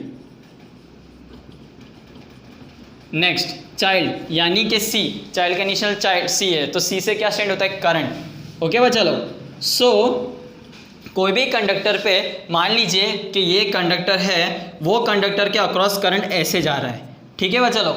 तो करंट कौन सा है, करंट स्टैंड्स का इनिशियल क्या है, C, तो C आपका ये रहा। तो जब भी C जिस डायरेक्शन पे जा रहा है आपका उस डायरेक्शन पे आपका क्या रखना है, मिडल फिंगर। तो उसके वजह से ये क्या है, ये है मदर यानी कि मैग्नेटिक फील्ड। तो मैग्नेटिक फील्ड कौन सी डायरेक्शन पे होगी, मैग्नेटिक फील्ड ऊपर के डायरेक्शन पे होगी। ओके बच्चा लोग, नेक्स्ट, अब इसके वजह से जो फोर्स एक्सर्ट होगा किसी दूसरी चीज़ पे, वो कौन सी डायरेक्शन पे होगा, तो आपका कौन बताएगा, वो आपका बताएगा थंब, क्योंकि थंब स्टैंड्स किसके लिए, thumb is father and F stands for force. So current इधर जा रहा है, मैग्नेटिक फील्ड इधर जा रहा है, तो ये जो थंब है यानी बाहर के साइड फोर्स लगेगा। ओके बच्चा लोग, तो अभी आपको मैं 2-3 एग्जाम्पल दूंगा, उस पर आपको कमेंट्स में बताना है कि इस पर मैग्नेटिक फील्ड कौन सी डायरेक्शन में है और फोर्स कौन सी डायरेक्शन में। ओके बच्चा लोग, तो जो एग्जाम्पल्स रहेंगे वो ऐसे है। ये कंडक्टर है, उसमें करंट की डायरेक्शन इधर है, okay, current goes here, so force की कौन सी डायरेक्शन होगी, मैग्नेटिक फील्ड की कौन सी डायरेक्शन होगी, वो आपको बताना है। नेक्स्ट ये आपका मैग्नेट है NS, ओके, तो मैग्नेटिक फील्ड इधर जा रही है, ठीक है बच्चा लोग। अब मैग्नेटिक फील्ड इधर जा रही है तो इसके अंदर अगर मैं कंडक्टर प्लेस करूँ तो ये कंडक्टर पे कौन सी डायरेक्शन पे करंट होगा और कौन सी डायरेक्शन पे फोर्स होगा, वो आपको बताना है। Okay, next force. अब मैंने क्या कर दिया कि एक रॉड बना दिया, ये एक बॉक्स बना दिया जिसकी वजह से फोर्स इधर जा रहा है, ठीक है, फोर्स इधर है। आपको बताना है कि जब इसको मैं मैग्नेटिक फील्ड के अक्रॉस रखूँगा जिसमें मैग्नेटिक फील्ड नीचे जा रही है तो करंट का कौन सा डायरेक्शन होगा। ओके बच्चा लोग, ठीक है। ये आपको मैं नेक्स्ट एपिसोड में बताऊंगा, या तो फिर आप इसको क्या कर सकते हैं, कमेंट में इसके मुझे आंसर्स बताइए कि इसके आंसर्स क्या क्या होंगे। तो अगर आपको ये वीडियो अच्छा लगा होगा, काफ़ी पसंद आया होगा, काफ़ी इंटरेस्टिंग मैंने बताया कि इलेक्ट्रिक करंट के मैग्नेटिक इफेक्ट्स क्या क्या होते हैं, वो आपको पता चला होगा। तो इस वीडियो को अगर आपको पसंद हुआ होगा तो इसको लाइक कीजिए, लाइक के साथ कमेंट भी कीजिए कि वीडियो कैसे लगा, और इसके सॉल्यूशन भी जरूर अपने कमेंट में दीजिए, और अपने दोस्तों के साथ जरूर शेयर कीजिए, क्योंकि जो आपको नॉलेज पता होना चाहिए वो आपके दोस्तों को भी पता होना चाहिए, तभी सब लोग के साथ में आगे बढ़ेंगे। तो इस वीडियो को जरूर लाइक, शेयर एंड सब्सक्राइब कीजिए। Thank you. क्योंकि अगर तो आप देख सकते हो कि हमने अभी तक क्या पढ़ा, फ्लेमिंग्स लेफ्ट हैंड रूल, यानी कि force, magnetic field and current का हम कैसे अपने हाथ के डायरेक्शन से बता सकते हैं कि कहाँ पे अगर मैग्नेटिक फील्ड होगी तो करंट का क्या डायरेक्शन होगा, फोर्स का क्या डायरेक्शन होगा। ये हमने किससे जाना, फ्लेमिंग्स लेफ्ट हैंड रूल। अब हम क्या बढ़ेंगे, हम बढ़ते हैं आगे, और नेक्स्ट टॉपिक हमारा क्या है, इलेक्ट्रिक मोटर। तो बच्चा लोग, इलेक्ट्रिक मोटर क्या होता है, आपको मोटर के बारे में पहले बता दूं कि मोटर एक ऐसी डिवाइस है जो इलेक्ट्रिक एनर्जी अगर हम उसको सप्लाई करेंगे तो वो क्या करेगा, मैकेनिकल एनर्जी प्रोड्यूस करेगा, यानी कि रोटेटिंग मूवमेंट या kind of mechanical rotation produce करेगा। तो अब बच्चा लोग बता सकते हो कि कहाँ कहाँ पे जब आप इलेक्ट्रिसिटी सप्लाई करते हो तो कहाँ कहाँ पे ऐसे रोटेशन मूवमेंट या मैकेनिकल मूवमेंट प्रोड्यूस होता है। आपके घर पे ही वो सब डिवाइसेस है। Very good. फैन, रेफ्रिजरेटर, फिर वॉशिंग मशीन, जहाँ पे भी सर्कुलर मोशन वो सब आएगा, इलेक्ट्रिक फैंस हो गए, इलेक्ट्रिक मिक्सचर हो गया, या कोई भी जहाँ पे रोटेटिंग मूवमेंट आता है इलेक्ट्रिसिटी प्रोवाइड करने की वजह से, वो आपका क्या होता है, आपका होता है इलेक्ट्रिक मोटर। वहाँ पे है इलेक्ट्रिक मोटर यूटिलाइज होता है। तो बच्चा लोग, इलेक्ट्रिक मोटर का डेफिनेशन क्या है कि जैसे आप उसको इलेक्ट्रिसिटी प्रोवाइड करोगे तो वो एक रोटेटिंग मूवमेंट यानी कि एक मैकेनिकल एनर्जी में कन्वर्ट करता है, किसको, इलेक्ट्रिकल एनर्जी को। तो उस डिवाइस को क्या बोलते हैं, इलेक्ट्रिक मोटर।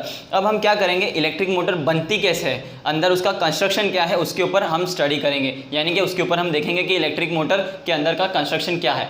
तो बच्चे लोग आप यहाँ पे देख सकते हो, यहाँ पे क्या है, नॉर्थ पोल, यहाँ पे क्या है, साउथ पोल, यानी कि मैंने दो मैग्नेट रखे हैं जिसके एक एंड पे इधर नॉर्थ पोल है, यहाँ पे साउथ पोल है। ओके भाई, चलो। और यहाँ पे मैंने क्या लिया है, एक कंडक्टर लूप, यानी कि ABCD जो आपको देख सकते हो वो एक सर्कुलर लूप है। एक कंडक्टिंग कॉइल है जो इंसुलेटेड कॉपर से बना हुआ है, क्योंकि कॉपर क्या है, कंडक्टर है। अगर इंसुलेटर लोगे तो यहाँ पे कोई यूज़ नहीं है, कंडक्टर ही होना चाहिए। उसके बाद ये सब क्या है, X और Y, X and Y are called brushes. Okay भाई, चलो।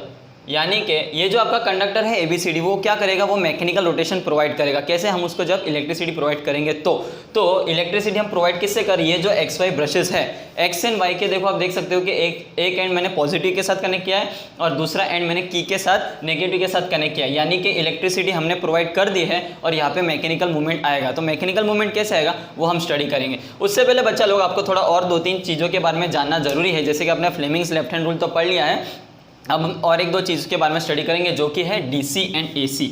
ओके बच्चा लोग, DC और AC क्या होता है, आपके घर पे कौन सा सप्लाई आएगा, क्या कोई बता सकता है? जिसको पता हो अपने कमेंट में, ये वीडियो के कमेंट सेक्शन में जरूर कमेंट करिए कि आपके घर पे DC आता है या AC आता है। सबसे पहले तो इन दोनों का फुल फॉर्म बताइए कि DC का फुल फॉर्म क्या है और AC का फुल फॉर्म क्या है। मैं डायरेक्ट इसका आंसर बताऊंगा नहीं, आपको आपके कमेंट में बताना पड़ेगा। DC जो है बच्चा लोग वो होता है कॉन्स्टेंट, यानी कि आप अगर देख सकते हो तो वो टाइम के साथ वेरी नहीं करता है, कि कंटिन्यूस आपकी जो बैटरी है, जैसे कि 9 वोल्ट की बैटरी आती है, आपने प्रोजेक्ट्स में यूज़ किया होगा, यहाँ पे छोटा होता है, यहाँ पे बड़ा होता है, यहाँ पे प्लस होता है, यहाँ पे माइनस होता है। 9 वोल्ट की बैटरी, 6 वोल्ट की बैटरी, 5 वोल्ट की बैटरी, वो जो बैटरी होती है बच्चा लोग वो क्या करती है, कंटिन्यूस करंट प्रोवाइड करती है। DC का फुल फॉर्म मैं यहाँ पे बोल देता हूँ, DC का फुल फॉर्म होता है डायरेक्ट करंट, यानी कि आप इसको डायरेक्ट, जैसे कि ये जो बैटरी है यहाँ पे प्लस और माइनस दिया हुआ है, इधर से जो करंट निकलेगा वो कॉन्स्टेंट करंट निकलेगा, यानी कि वेरिंग नहीं होगा टाइम के साथ। कभी 6 बोला है तो 6 से 5 हो जाएगा, 4 हो जाएगा, ऐसा नहीं, वो कंटिन्यूस रहेगा। जबकि AC क्या है बच्चा लोग, AC का फुल फॉर्म मैं अभी नहीं बताऊंगा, आपको कमेंट सेक्शन में आपको खुद सर्च करके, क्योंकि जितना मैं ट्राई करूँ आपको भी सामने से उतना एफर्ट्स डालने पड़ेंगे, आपको भी समझना है। तो वरना तो यही हो जाएगा, खाली मैं बोलता जा रहा हूँ, आप कुछ समझ नहीं रहा, बस सुन के एक कान से सुन के दूसरे कान से निकाल रहे हो। ओके बच्चा लोग, लिसन।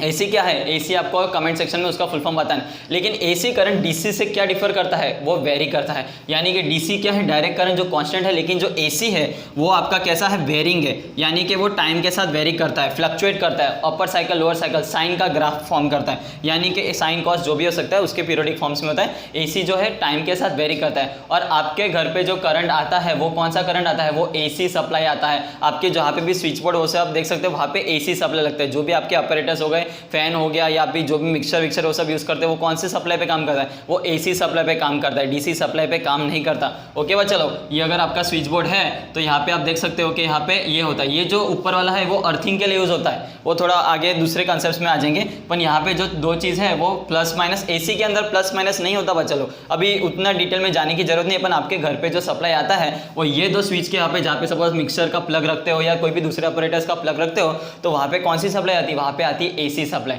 लेकिन अब हम यहाँ पे क्या पढ़ रहे हैं, हम यहाँ पे पढ़ रहे हैं इलेक्ट्रिक मोटर। तो इलेक्ट्रिक मोटर भी दो टाइप्स की होती है बच्चा लोग, एक होती है एसी मोटर, एक होती है डीसी मोटर। लेकिन हमने यहाँ पे क्या दिया है बच्चा लोग, यहाँ पे हमने दिया है कांस्टेंट सप्लाई, यानी कि प्लस और माइनस कांस्टेंट वोल्टेज दिया हुआ है। अगर कांस्टेंट सप्लाई देंगे तो ये कौन सी टाइप की मोटर हो गई, ये हो गई डीसी मोटर। डीसी मोटर हम बेसिक स्टार्ट डीसी मोटर से करेंगे, आगे जाके आपको एसी मोटर हर जगह एप्लीकेशन में देखने को मिलेगा। आपके घर पे जो पानी चढ़ाने के लिए भी मोटर होती है वो भी एसी मोटर है बच्चा लोग, वो डीसी मोटर नहीं है। आजकल के प्रैक्टिकल लाइफ में डीसी मोटर कहीं पे यूज़ नहीं करेंगे, ट्रैक्शन वो सबके वहाँ पे एप्लीकेशन होता है, लेकिन डीसी मोटर का बेसिस आपको समझना बहुत इंपॉर्टेंट है, तभी जाके आपको एसी का भी एप्लीकेशन समझ पड़ेगा। ओके बच्चा लोग, तो आपको डीसी और एसी के बारे में डिफरेंस पता चल गया है कि डीसी क्या है, एसी क्या है। ओके ठीक है, एसी और डीसी के बारे में आपको डिफरेंस पता चल गया कि डीसी होता है डायरेक्ट करंट यानी कांस्टेंट करंट, और एसी का फुल फॉर्म आपको आपके कमेंट सेक्शन में बताना है कि एसी का फुल फॉर्म क्या है। तो बढ़ते हैं हम डीसी इलेक्ट्रिक मोटर, यानी अभी हम लोग जनरली स्टडी करेंगे यानी इलेक्ट्रिक मोटर। इलेक्ट्रिक मोटर का क्या कंस्ट्रक्शन है वो हम स्टडी करेंगे। तो जैसे कि मैंने एक कंडक्टर बताया है, ये कंडक्टर क्या है, एबीसीडी एक कॉइल है।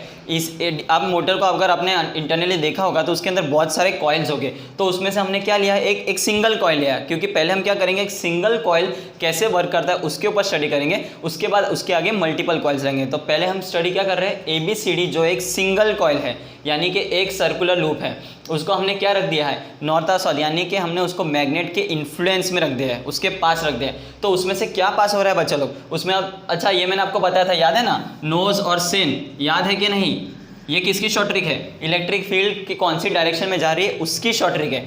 नॉर्थ टू साउथ एंड सिन, यानी कि इनसाइड द मैग्नेट फील्ड कैसे जाती है, south to north, and outside the magnet field कैसे जाती है बच्चा लोग, नॉर्थ टू साउथ। ओके बच्चा लोग, तो यहाँ पे आपको क्या दिख रहा है, एन और एस, यानी कि ये आउटसाइड है, तो आउटसाइड कैसे जाएगी बच्चा लोग, आउटसाइड जाएगी नॉर्थ टू साउथ, यानी कि ऐसा, ठीक है बच्चा लोग, north to south magnetic field ऐसी जाएगी। अब ये जो ब्रशेस मैंने बताए थे एक्स और वाई, वो ब्रशेस कहाँ पे है, वो किसके एप्लीकेशन, उसका एप्लीकेशन क्या है, उसका एप्लीकेशन ये है कि जो हमने इधर सप्लाई प्रोड्यूस किया है, सप्लाई प्रोवाइड किया है, वो कॉइल के साथ कनेक्टेड है, यानी कि यहाँ से जो करंट जाएगा वो एक्स के थ्रू ये कॉइल में जाएगा, वो कॉइल से रिटर्न होके वाई से, और वाई से रिटर्न आ जाएगा, यानी कि ये पाथ प्रोवाइड कर रहा है करंट को कॉइल के अंदर फ्लो करने के लिए। ओके बच्चा लोग, नाउ नेक्स्ट है P and Q. P and Q ये क्या है, ये जो पी एंड क्यू है उसको बोलते हैं स्लिप रिंग्स, यानी कि स्प्लिट रिंग्स। तो ये जो है वो इसका काम ये है कि वो कम्यूटेटर की तरह काम करेगा, यानी कि ये जो फील्ड करंट प्रोड्यूस करेगा उसको डायरेक्ट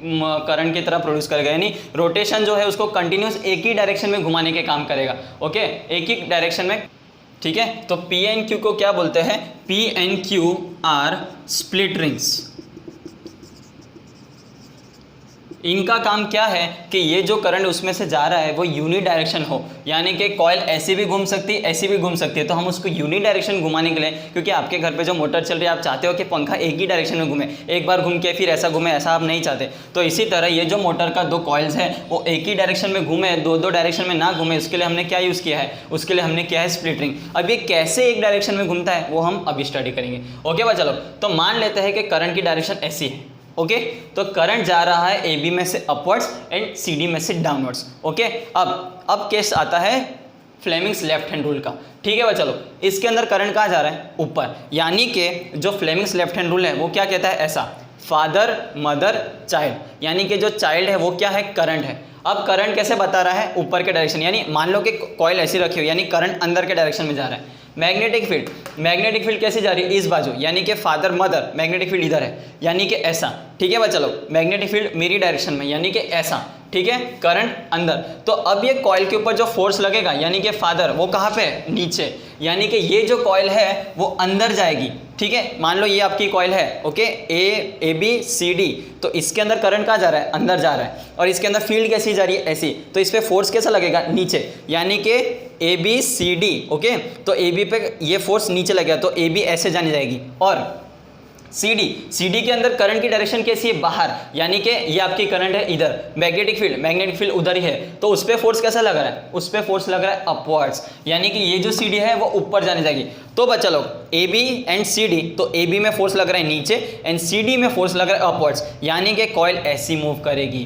तो आप देख सकते हो कि कैसे इलेक्ट्रिसिटी एंड मैग्नेटिज्म से हमने क्या किया है, एक प्रैक्टिकल मूवमेंट, यानी कि मैकेनिकल मूवमेंट प्रोड्यूस किया है। आप देख सकते हो कि एक सिंपल से ऐसे कंस्ट्रक्शन से कॉइल का डायरेक्शन मूव कर रहा है, यानी आपने इलेक्ट्रिसिटी प्रोवाइड की, उसके वजह से क्या हो रहा है बच्चा लोग, मैकेनिकल मूवमेंट प्रोड्यूस हो रहा है। फ्लेमिंग्स लेफ्ट हैंड रूल से आप देख सकते हो कि कौन सी डायरेक्शन में मूव हो रहा है, कौन सी डायरेक्शन में फोर्स प्रोड्यूस हो रहा है। पर ये कितना खतरनाक चीज़ है कि आप इलेक्ट्रिसिटी एंड मैग्नेटिज्म को यूज़ करके एक फोर्स प्रोड्यूस कर रहे हो, रियलिटी प्रोड्यूस कर रहे हो। आपको करंट यहाँ पे दिखता है नहीं, आपको मैग्नेटिज्म के अंदर की मैग्नेटिक फील्ड दिखती है नहीं, लेकिन आपको क्या फोर्स दिखता है, यस ऑब्वियसली, क्योंकि आपको रोटेटिंग मूवमेंट दिख रहा है। तो कितना ये एकदम इंक्रेडिबल थिंग है कि आपको फोर्स मिल रहा है, आपको मैकेनिकल मूवमेंट दिख रहा है, ये इसके अंदर की कंस्ट्रक्शन है। इसलिए बच्चा लोग जब भी आप साइंस पढ़ो तो उसको हमेशा आप कंसेप्ट उसके क्लियर रखो, तो आपको खुद ही एकदम अंदर से एकदम मस्त क्लिक मिलेगी कि यार वाह कितने अच्छे से चीज़ हो रही है। तो फोर्स प्रोड्यूस हुआ बच्चा लोग, A B and C D, A B ऐसी जा रही है और सी डी ऊपर जा रही है, तो आपको क्या मिल रहा है, एक रोटेटिंग मूवमेंट मिल रहा है। अब बच्चा लोग आप देख सकते हो कि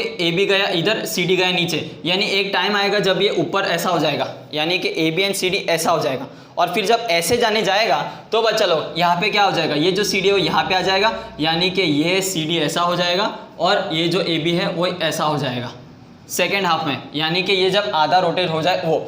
अब आप देख सकते हो कि अगर इसको मैं यूज़ नहीं करता, अगर मैं इसको यूज़ नहीं करता, यानी ये सपोज ये इधर नहीं होता तो ये करंट डायरेक्ट ऐसे से ऐसे जाता, यानी कि जब ये मूव हो गया अब सी डी के अंदर ऐसा जा रहा है और ए बी के अंदर ऐसा जा रहा है, मतलब करंट जो उनके साथ जा रहा था वो ऐसे ही जा रहा था ऐसा।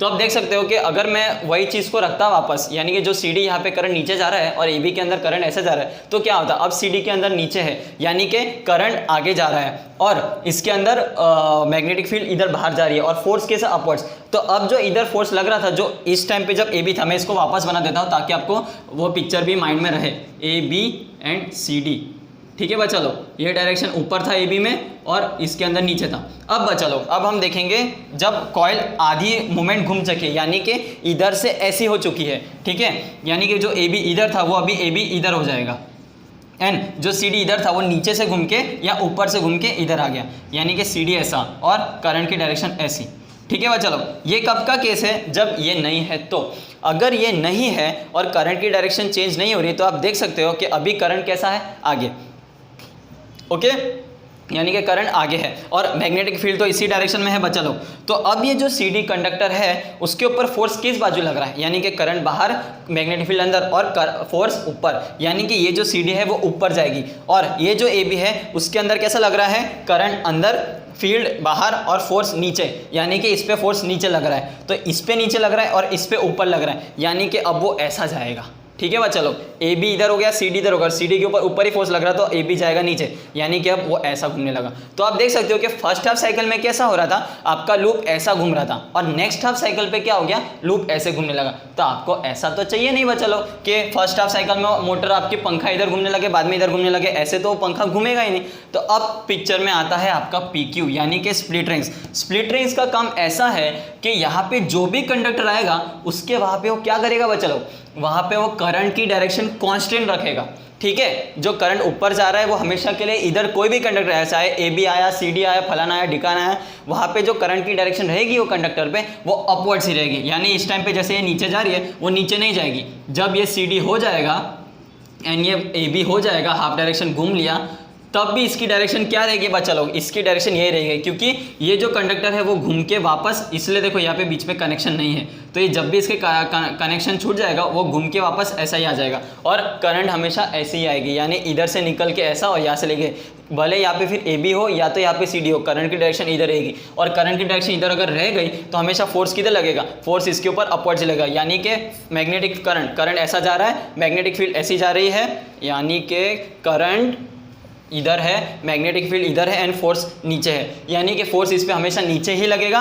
और इसके ऊपर फोर्स ऊपर ही लगेगा, यानी मोटर हमेशा ऐसी ही घूमेगी बच्चा लोग। पहले ए बी इधर था, सी डी इधर था, तो अभी ऐसे घूम गया, अब सी डी इधर है, ए बी इधर है, तो भी फोर्स नीचे ही लगेगा, यानी आप देख सकते हो कि आपको क्या मिल गया है, एक continuous rotation in a particular direction. इसलिए हमने इसको क्या किया है बच्चा लोग, ये स्प्लिट रिंग्स यूज़ किया है। तो आप देख सकते हो कि कितना इंपॉर्टेंट एप्लीकेशन है। अगर ये ना हो, अगर ये चीज़ नहीं हो, जिसको इसको बोलते हैं स्प्लिट रिंग्स, अगर ये ना हो तो आपकी मोटर पहले इधर घूमेगी फिर इधर घूमेगी। कभी आपने प्रैक्टिकल लाइफ में ऐसा देखा है? नहीं।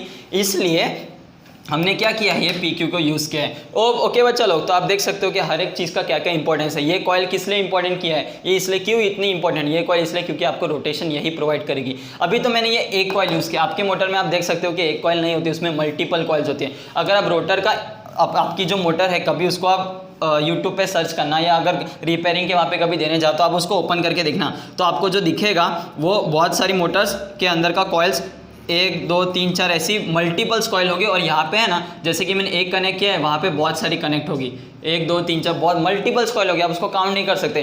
तो जैसे कि एक कॉइल घूमी है उसके बाजू में दूसरी कॉइल वो भी घूम रही होगी, तो ऐसे मल्टीपल कॉइल्स घूम रही होगी, यानी कि सेवरल कंडक्टर्स होगी। एक ये तो मैंने एक लूप बनाया है, लेकिन एक्चुअल में यहाँ पे बहुत सारे लूप होते हैं। ओके बच्चा लोग, और यहाँ पे जैसे मैंने एक परमानेंट मैग्नेट यूज़ किया है, रियल लाइफ में प्रैक्टिकल मोटर्स के अंदर इलेक्ट्रोमैग्नेट्स यूज़ होता है, क्योंकि उससे क्या होगा, उसका स्ट्रेंथ बढ़ जाता है। तो ये तो कहानी थी आपकी इलेक्ट्रिक मोटर की, जो जहाँ पे आप जानते हो कि इसकी एप्लीकेशंस बहुत इंपॉर्टेंट। तो आपको अगर कंस्ट्रक्शन में कहीं पे कोई भी डाउट हुआ हो, इसको अपने आपके कमेंट में जरूर लिखिए।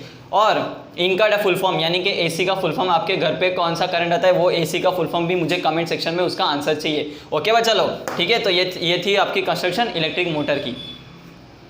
सो बच्चा लोग, हमने देखा कि इलेक्ट्रिक मोटर के अंदर का कंस्ट्रक्शन यानी कि इलेक्ट्रिक मोटर वर्क कैसे करती है, और उसके अंदर का मेन एप्लीकेशन कैसा है, फ्लेमिंग्स लेफ्ट हैंड रूल से। यानी कि जब भी एक कंडक्टर को हमने मैग्नेटिक फील्ड में रखा, करंट कैरिंग कंडक्टर, ओके, वो इलेक्ट्रिसिटी प्रोवाइड करके ABCD लूप में हमने क्या प्रोड्यूस किया था, मैग्नेटिक फील्ड अप्लाई करने के बाद उस पर क्या एग्जर्ट हुआ था, उस पर हुआ था फोर्स, और फोर्स की डायरेक्शन हमने कैसे निकाली थी, फ्लेमिंग्स लेफ्ट हैंड रूल में। तो अब बच्चा लोग हम क्या करने वाले हैं कि हम ये चेक करेंगे कि जब एक कंडक्टर को मैग्नेटिक फील्ड के अंदर रखेंगे, ओके, और उसको हम मूव करेंगे आइदर कंडक्टर को या तो मैग्नेटिक फील्ड पे, तो उस पर क्या होता है, ठीक है, क्या उस पर कुछ इफेक्ट आता है या नहीं आता, वो हम ऑब्जर्व करेंगे। कैसे, एक एक्सपेरिमेंट के थ्रू, जो किया था किसने, माइकल फैराडे ने। ओके बच्चा लोग, तो क्या करेंगे, हम एक कंडक्टर लेंगे, उस कंडक्टर पे हम एक कॉइल्स लगाएंगे, ओके, और उस कॉइल्स को हम कनेक्ट करेंगे गैल्वेनोमीटर से। गैल्वेनोमीटर बच्चा लोग क्या होता है कि जो करंट को सेंस करता है कि उस कंडक्टर के अंदर या उस कॉइल के अंदर करंट का मूवमेंट है कि नहीं, अंदर करंट फ्लो हो रहा है कि नहीं। अगर करंट होगा तो ये डिफ्लेक्शन बताएगा, अगर करंट नहीं होगा तो ये डिफ्लेक्शन नहीं बताएगा। तो बच्चा लोग, अब मैंने क्या किया है, एक कॉइल लिया है, उसको गैल्वेनोमीटर से कनेक्ट किया है, और एक मैग्नेट यानी कि नॉर्थ एंड साउथ करके एक मैग्नेट लिया है। उस मैग्नेट को मैं क्या कर रहा हूँ बच्चा लोग, मूव कर रहा हूँ, यानी कि इसकी कुछ मैग्नेटिक फील्ड लाइंस होगी, ठीक है, ये मैग्नेटिक फील्ड लाइंस इसके कॉइल्स के इन्फ्लुएंस में आ रहा है, यानी इसकी जो रेंज है वो आप देख सकते हो कि इसके वो कॉइल्स के इन्फ्लुएंस में आ रहा है। तो जब भी मैं मैग्नेट को मूव करूंगा तो इसमें कभी ज़्यादा फील्ड भी लगेगी और इसमें कभी कम फील्ड भी लगेगी, यानी इसकी फील्ड इसके साथ इंटरेक्ट करेगी। सो बच्चा लोग, अब मैंने क्या किया, मैग्नेट को किया उस डायरेक्शन पे मूव। जैसे ही मैग्नेट को मैं उस डायरेक्शन मूव कर रहा हूँ तो यहाँ पे क्या दिखता है, वो साइंटिस्ट क्या दिखता है कि ये जो गैल्वेनोमीटर है वहाँ पे डिफ्लेक्शन प्रोड्यूस हुआ है, यानी कि आइदर दिस डायरेक्शन और दिस डायरेक्शन, वो उसने ऑब्जर्व किया, हमें उससे मतलब नहीं है, हमें मतलब है कि डिफ्लेक्शन आ रहा है, और क्यों आ रहा है वो हम स्टडी कर रहे हैं, ठीक है। तो पहले तो उसने मैग्नेट को उस डायरेक्शन मूव किया, तो फिर क्या हुआ, यहाँ पे डिफ्लेक्शन प्रोड्यूस हुआ। फिर इसने क्या किया कि मैग्नेट को इस डायरेक्शन में मूव किया। अब इस डायरेक्शन में करने के बाद इसके अंदर जो पहले डिफ्लेक्शन आ रहा था उसके बिल्कुल एग्जैक्ट ऑपोजिट डिफ्लेक्शन आ रहा है। ओके बच्चा लोग, यानी कि उसने क्या ऑब्जर्व किया कि जब भी मैं मैग्नेटिक फील्ड को वेरी कर रहा हूं, किससे, मैग्नेट को मूव करने से, by varying the magnetic field around this coil is varying, as a result there is a movement of current in this conductor. यानी कि गैल्वेनोमीटर अगर डिफ्लेक्शन शो कर रहा है, इसका मीनिंग क्या प्रोड्यूस हुआ बच्चा लोग, इसका मीनिंग है कि there is certain current flowing in this conductor, और इसके वजह से ही तो इसमें डिफ्लेक्शन आया होगा, वरना गैल्वेनोमीटर का काम क्या है, करंट को ही सेंस करना। सो उसने क्या किया कि अभी मैग्नेट को उसने कांस्टेंट रखा। जब भी उसने मैग्नेट को कांस्टेंट रखा, अगर मैग्नेट कांस्टेंट है तो यहाँ पे जो मैग्नेटिक फील्ड है वो भी क्या, कांस्टेंट है, यानी कि इसके ऊपर कुछ वेरी नहीं हो रही है, और वेरी नहीं हो रही है तो यहाँ पे डिफ्लेक्शन उसने क्या ऑब्जर्व किया कि डिफ्लेक्शन जीरो आ रहा है। मतलब उसने ये कंक्लूजन लाया कि जब भी मैं कंडक्टर को varying time magnetic field, varying यहाँ पे VARING नहीं बच्चा लोग, VARING, ओके, VARYING, उसका मीनिंग है चेंज करना, वेरी करना किसी चीज़ को, क्या चाहे वो पैरामीटर हो सकता है या कोई मूवमेंट हो सकता है या कोई चीज़ होता है, उसको वेरी किया। तो उसने क्या किया कि मैग्नेट की पोजीशंस को मूव करने की वजह से जो फील्ड इसके अंदर आ रही थी, इसकी विसिनिटी में आ रही थी, उसको उसने वेरी किया, उसके वजह से करंट आया। ये उसने ऑब्जर्व किया कि जब भी मैग्नेटिक फील्ड को वेरी करने से क्या होता है, किसी कंडक्टर के अंदर या किसी कॉइल के अंदर करंट इंड्यूस होता है। ये उसने कौन से साइंटिस्ट ने, माइकल फैराडे ने ऑब्जर्व किया। ये तो उसने क्या किया पहला। अब उसने क्या किया बच्चा लोग, उसने एक बड़ा कॉइल लिया या बड़ा कंडक्टर लिया, उसके अंदर एक कॉइल में सप्लाई दिया, ठीक है बच्चा लोग, और बाजू में एक और कॉइल रखी जिसके अक्रॉस कोई सप्लाई नहीं दिया, लेकिन उसके अक्रॉस गैल्वेनोमीटर रखा।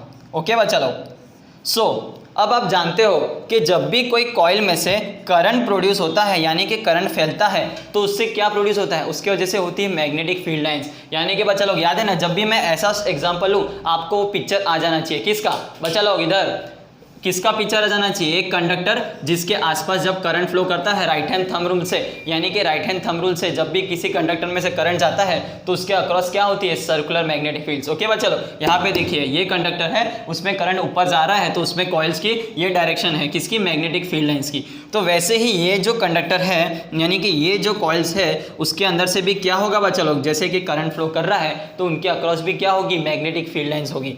अब ये मैग्नेटिक फील्ड लाइंस होगी किस डायरेक्शन में होगी, आप देख सकते हो कि यहाँ पे ऐसी जा रही है यानी कि इधर से ऐसा, नीचे से ऐसा। ओके, सो इसके अंदर ऐसी जा रही है यानी कि मैग्नेटिक फील्ड इस डायरेक्शन में होगी। ओवरऑल सबकी जो मैग्नेटिक फील्ड होगी वो इस डायरेक्शन में होगी। आप देख सकते हो यहाँ पे ऐसा है, ओके, यानी कि ये ऐसा है इस डायरेक्शन पे। ठीक है बच्चा लोग, तो इस डायरेक्शन से मैग्नेटिक फील्ड सब इस डायरेक्शन में आ रही है। अब ये मैग्नेटिक फील्ड जो है वो किससे इन्फ्लुएंस कर रही है बच्चा लोग, वो इसके विसिनिटी में आ रही है। यानी कि ये जो सेकंड कॉइल है ये कौन सी हो गई बच्चा लोग, coil 1 and this is coil 2। जो कॉइल 2 है वो इसके इन्फ्लुएंस में आई है, किसके, कॉइल 1 के। अब वो साइंटिस्ट ने क्या किया, ये जो कॉइल है यानी कि इस कंडक्टर को मूव किया या तो फिर एक कॉइल को ऊपर नीचे लाया, यानी कि राइट और लेफ्ट। यानी कि फर्स्ट टाइम पे उसने क्या किया, मैग्नेट को मूव किया, नेक्स्ट टाइम पे उसने क्या किया, कॉइल को आगे पीछे लाया। जैसे ही कॉइल को आगे पीछे लाया उसने क्या ऑब्जर्व किया बच्चे लोग, उसने वापस ऑब्जर्व किया कि यहाँ पे क्या आ रहा है, यहाँ पे आ रहा है डिफ्लेक्शन। यानी कि मैग्नेटिक फील्ड को मूव करने से, उसके एरिया में आसपास आने जाने से पहले तो उसने क्या किया था बच्चा लोग, उसने खाली कंडक्टर यानी मैग्नेट को मूव किया था। अगर मैग्नेट को मूव करेंगे तो क्या होगा, यहाँ पे मैग्नेटिक फील्ड वेरी होगी। लेकिन यहाँ पे उसने मैग्नेटिक फील्ड को वेरी नहीं किया है, उसने वेरी किया है पूरे कॉइल को, यानी कि कॉइल के पोजीशन को ही पूरा मूवमेंट दिया। तो उसके वजह से क्या आ रहा है बच्चा लोग, उसके वजह से आ रहा है डिफ्लेक्शन। यानी कि या तो आप मैग्नेटिक फील्ड को वेरी करो या तो जिसके ऊपर आपको स्टडी करना है वो पैरामीटर को वेरी करो। तो दोनों से क्या आ रहा है, गैल्वेनोमीटर में डिफ्लेक्शन और गैल्वेनोमीटर में डिफ्लेक्शन आ रहा है। तो उसका मीनिंग क्या है बच्चा लोग, उसका मीनिंग है कि उसके अंदर करंट है। यानी कि ये कॉइल में क्या आ रहा है, ये कॉइल में आ रहा है करंट फ्लो हो रहा है, क्योंकि ये क्या है, रिवर्स फ्लो ऑफ मैग्नेटिज्म। यानी कि पहले क्या होता था, करंट के वजह से मैग्नेटिक फील्ड होती थी, लेकिन अभी क्या है, मैग्नेटिक फील्ड के वजह से करंट प्रोड्यूस हो रही है। और इसको क्या बोलते हैं बच्चा लोग, इसको बोलते हैं इलेक्ट्रोमैग्नेटिक इंडक्शन। इंडक्शन का मीनिंग क्या हुआ, इंड्यूस होना। इलेक्ट्रोमैग्नेटिक, एक है इलेक्ट्रो, दूसरा है मैग्नेटिक। इलेक्ट्रो का मीनिंग इलेक्ट्रिकल, मैग्नेटिक का meaning related to magnetism. So electromagnetic induction मतलब यानी कि ये कॉइल में पहले क्या था, ये कॉइल में था करंट, उसके वजह से क्या निकली बच्चा लोग, उसके वजह से निकली मैग्नेटिज्म यानी कि मैग्नेटिक फील्ड। अब वो मैग्नेटिज्म क्या कर रही है, ये कॉइल 2 से रिलेट कर रही है, यानी कि कॉइल 2 पे इसकी मैग्नेटिज्म इन्फ्लुएंस हो रही है। उसके वजह से क्या आ रहा है, उसके वजह से आ रहा है करंट, यानी कि उसकी वजह से करंट इंड्यूस हो रहा है। इसको हम क्या बोलेंगे, the technical word for this phenomena is called induction. यानी कि इंड्यूस होना, किसी के दूसरे के वजह से उसके अंदर आना, उसको बोलते हैं इंड्यूस होना। तो ये क्या हो जाएगा, ये था उसका डेरिवेशन। यानी कि इलेक्ट्रोमैग्नेटिक इंडक्शन को उसने डिराइव किया, उसको प्रूफ किया कि इलेक्ट्रोमैग्नेटिक इंडक्शन के वजह से इसके अंदर क्या आ रहा है, करंट आ रहा है। ये किसने किया था, माइकल फराडे ने। ओके बच्चा लोग, इसको बोलते हैं इलेक्ट्रोमैग्नेटिक इंडक्शन। ईएमआई बोल सकते हो, ईएमएफ इलेक्ट्रोमैग्नेटिक फोर्स बोल सकते हो, या कुछ भी बोल सकते हैं। अब बच्चा लोग, ये जो करंट आ रहा है, अब ये करंट, अभी आपने देखा कि यहाँ पे डिफ्लेक्शन है, ठीक है। अब डिफ्लेक्शन इस साइड भी आ सकता है, इस साइड भी आ सकता है, यानी कि करंट ऐसा भी हो सकता है, ऐसा फ्लो भी हो सकता है, या तो फिर ऐसा फ्लो भी हो सकता है, ठीक है बच्चा लोग। तो कौन से डायरेक्शन में करंट फ्लो हो रहा है वो हमको पता करना हो तो कैसे करेंगे, कमॉन बच्चा लोग, लुक हियर। करंट किस तरह से फ्लो कर रहा है वो स्टडी करने के लिए एक और रूल है जो कि है फ्लेमिंग्स राइट हैंड रूल। जब करंट के वजह से कौन से डायरेक्शन में फोर्स प्रोड्यूस करना है वो स्टडी करने के लिए फ्लेमिंग्स लेफ्ट हैंड रूल है। लेकिन फोर्स और मैग्नेटिक फील्ड दिया हुआ है तो करंट का डायरेक्शन क्या होगा वो आपको स्टडी करना हो तो उसके लिए क्या है, Fleming's right hand rule. Okay बच्चा लोग, सारे डिनोशन जो भी डोनेशंस है यानी कि पैरामीटर्स डिनोट करने के टर्म्स है वो सब क्या सेम है। यानी कि ये आपका क्या है, फादर, ये है मदर और ये है चाइल्ड। यानी father for force, M for magnetic field and C for current. यानी कि अभी आपको यहाँ पे क्या फाइंड करना है, इस टाइम पे आपको ये फाइंड करना था। फ्लेमिंग्स लेफ्ट हैंड रूल में आपको फाइंड क्या करना होता था, फोर्स, लेकिन फ्लेमिंग्स राइट हैंड रूल में आपको क्या फाइंड करना है, आपको फाइंड करना है करंट। सो बच्चा लोग, यानी कि ये क्या हो गया फोर्स, जहाँ मैं कंडक्टर को या मैग्नेटिक फील्ड, ये जो इसको है मैं मूव कर रहा हूँ, इधर कर रहा हूँ या इधर कर रहा हूँ, इधर करूँगा तो डायरेक्शन ऐसा लेना है, उधर कर रहा हूँ तो डायरेक्शन ऐसा लेना है, और इस डायरेक्शन मूव करूँगा, उसके बाद ये क्या है मैग्नेटिक फील्ड, यानी कि जैसे इसमें मैग्नेटिक फील्ड इधर जा रही है, ओके, अब मैं सपोज उसको उधर मूव कर रहा हूँ, ठीक है बच्चा लोग, यानी कि अब फोर्स इधर हो गया। नेक्स्ट, मैग्नेटिक फील्ड किस डायरेक्शन में, मैग्नेटिक फील्ड भी इस डायरेक्शन में, ओके, वैसे तो 90 डिग्री होनी चाहिए। सो फोर्स मान लो कि ऊपर है और मैग्नेटिक फील्ड बाहर आ रही है, ठीक है, तो फिर जो करंट का डायरेक्शन वो क्या होगा, करंट का डायरेक्शन इधर होगा, ठीक है बच्चा लोग। मान लेते हैं कि ये कंडक्टर है, उसके अंदर उसको मैंने क्या दिया, फोर्स ऐसा दिया, यानी इस बाजू फोर्स दिया, ओके बच्चा लोग, इस बाजू, और जो मैग्नेटिक फील्ड है वो इसके ऊपर ऐसी जा रही है, ठीक है, तो इसके अंदर का जो करंट होगा, ठीक है, ये मैग्नेट है, मैग्नेट को मैंने इधर मूव किया, मैग्नेटिक फील्ड ऐसी है, तो उसके अंदर वजह से जो करंट फ्लो होगा वो कौन सी डायरेक्शन में होगा, फोर्स, मैग्नेटिक फील्ड नीचे, यानी कि ऐसा, ठीक है, तो करंट अंदर की डायरेक्शन में होगा, ठीक है, या तो हम कर लेते हैं इसीलिए आपको थोड़ा अच्छे से पिक्चर आए सो, तो मैग्नेटिक फील्ड ऊपर के डायरेक्शन में है, ठीक है, ऐसा, और फोर्स इस बाजू, तो करंट कहाँ निकल रहा है, करंट आ रहा है बाहर, यानी कि इस डायरेक्शन में, ठीक है, और यहाँ से जा रहा है अंदर। तो फ्लेमिंग्स लेफ्ट हैंड रूल से आपको क्या पता चलेगा बच्चा लोग, Fleming's right hand rule is used to determine the direction of current flowing in a conductor when it is placed in the vicinity or under a varying magnetic field, okay, ये magnetic field को vary करने की वजह से इसके अंदर का जो current है उसकी direction कौन सी होगी, वो आप किससे डिनोट करेंगे, वो आप डिनोट करोगे फ्लेमिंग्स राइट हैंड रूल। इसमें कंफ्यूज नहीं होना है बच्चा लोग, Fleming's right hand rule current बताने के लिए है और Fleming's left hand rule force बताने के लिए, ओके बच्चा लोग। ये था इलेक्ट्रोमैग्नेटिक इंडक्शन जो माइकल फैराडे ने स्टडी किया, ठीक है, Fleming's left right hand rule. हाँ तो बच्चा लोग, जैसे हमने देखा, क्या देखा, Fleming's right hand rule. Fleming's right hand rule क्या कहता है कि जब भी हम किसी करंट कैरिंग कंडक्टर, यानी अभी खाली कंडक्टर है, उसको हम किसी मैग्नेटिक फील्ड के, कौन सी magnetic field, varying magnetic field के इन्फ्लुएंस मिलाएंगे तो उसमें क्या आएगा, उसमें आएगा करंट, और फ्लेमिंग्स राइट हैंड रूल से हम करंट की डायरेक्शन पता करते हैं कि कौन सी डायरेक्शन में करंट क्या जा रहा है। तो अभी इसी फिनोमेना को यूज़ करके, कौन सा फिनोमेना, इलेक्ट्रोमैग्नेटिक इंडक्शन से यूज़ करके हम कहाँ क्या पढ़ने वाले हैं, अभी हम पढ़ने वाले इलेक्ट्रिक जनरेटर। इलेक्ट्रिक जनरेटर क्या है बच्चा लोग, जैसे कि इलेक्ट्रिक मोटर का काम क्या है कि हम जैसे उसको इलेक्ट्रिक एनर्जी देंगे तो वो क्या प्रोड्यूस करेगा, वो मैकेनिकल मोशन प्रोड्यूस करेगा। इलेक्ट्रिक जनरेटर का काम बिल्कुल रिवर्स है, यानी कि जैसे हम मैकेनिकल मोशन देंगे तो वो हमें क्या देगा, इलेक्ट्रिसिटी, यानी कि जहाँ पे अपने घर पे जो इलेक्ट्रिसिटी आ रही है वो कहीं ना कहीं पे तो प्रोड्यूस हुई होगी, तो वो प्रोड्यूस हुई होगी जनरेटर्स, यानी कि बड़े बड़े जहाँ पे सबस्टेशन वो सब होता है वहाँ पे मैकेनिकल रोटेशन, यानी कि बॉयलर वॉयलर वो सब के वहाँ पे टर्बाइन वर्बाइन यूज़ करके मैकेनिकल रोटेशन से इलेक्ट्रिसिटी प्रोड्यूस करते हैं, फिर वो आपके घर पे आता है। तो ऐसा काम क्या है, इलेक्ट्रिक जनरेटर का काम है, यानी कि आप मैकेनिकल रोटेशन या मैकेनिकल मूवमेंट दो तो इलेक्ट्रिसिटी प्रोड्यूस होगा। आपके घर पे हो सकता है या मोस्टली हॉस्पिटल्स में आपको पता है कि जब भी लाइट चली जाती है तो हम क्या करते हैं, जनरेटर का यूज़ करते हैं, ठीक है बच्चा लोग। उससे क्या होता है, मैकेनिकल मूवमेंट से इलेक्ट्रिसिटी जनरेट होगी। अब हम क्या करेंगे, इसके अंदर का कंस्ट्रक्शन पढ़ेंगे कि जनरेटर के अंदर बेसिकली होता क्या है जिसके वजह से वो करंट प्रोड्यूस कर रहा है, ठीक है, और उसका मेन जो प्रिंसिपल है क्या है, इलेक्ट्रोमैग्नेटिक इंडक्शन। वो कैसे अप्लाई होगा वो हम देखेंगे इसके अंदर, ठीक है चलो। तो आप देख सकते हो यहाँ पे मैंने क्या रखा है, दो परमानेंट मैग्नेट्स, यानी कि नॉर्थ एंड साउथ के दो मैग्नेट्स रखे हैं, और आपको पता है आउटसाइड द मैग्नेट्स फील्ड कैसे होती है, नोज, यानी कि नॉर्थ टू साउथ, तो नॉर्थ टू साउथ इसके डायरेक्शन पे यहाँ पे फील्ड जा रही होगी, ठीक है बच्चा लोग। अब ये जो ABCD है, जैसे कि इलेक्ट्रिक मोटर में था वैसे यहाँ पे भी क्या है, ABCD एक कॉइल है, कौन सी, कंडक्टिंग कॉइल, इंसुलेटर नहीं है। अगर इंसुलेटर नहीं होगा तो कोई मतलब नहीं है, कंडक्टर है इसलिए इसका मतलब है, ठीक है। अब B1 एंड B2 क्या है बच्चा लोग, B1 एंड B2 है ब्रशेस। इसका क्या काम है हम धीरे धीरे कंस्ट्रक्शन स्टडी करेंगे तब आपको पता चल जाएगा। दूसरा है R1 एंड R2 कौन सी रिंग्स है, यहाँ पे रिंग्स लिखा तो है लेकिन रिंग्स कौन सी, स्प्लिट रिंग्स, ओके बच्चा लोग। तो इसका भी क्या यूज़ है वो भी हम अभी पढ़ेंगे, ठीक है। और ये क्या है, गैल्वेनोमीटर किस लिए यूज़ करते हैं बच्चा लोग, इलेक्ट्रिक मोटर्स के बाद हमने क्या स्टडी किया था, इलेक्ट्रोमैग्नेटिक इंडक्शन। इलेक्ट्रोमैग्नेटिक इंडक्शन में हमने क्या स्टडी किया कि गैल्वेनोमीटर का काम है करंट को डिटेक्ट करना, सेंस करना कि कोई फील्ड के अंदर, कोई लूप के अंदर करंट जा रहा है कि नहीं जा रहा, वो कौन करेगा बच्चा लोग, galvanometer, G for galvanometer, okay. So और ये जो है बच्चा लोग, ये क्या है, एक्सल, ठीक है। तो जैसे कि हमने बताया कि जनरेटर का काम क्या है, मैकेनिकल मूवमेंट को इलेक्ट्रिकल एनर्जी में कन्वर्ट करता है। तो ये जो एक्सल है बच्चा लोग, वो ये जो ABCD कंडक्टर है उसको क्या देगा, मैकेनिकल मूवमेंट देगा। यहाँ पे तो एक्सल है, लेकिन रियल लाइफ एप्लीकेशंस में प्राइम मूवर, कोई सिंक्रोनस जनरेटर जो होता है उसके रोटर के साथ प्राइम मूवर वो सब कनेक्ट होता है। इतना डिटेल में आपको जाने की जरूरत नहीं है, सिंपल से समझ लीजिए कि ये जो एक्सल है वो ये कंडक्टर को मैकेनिकल मूवमेंट दे रहा है।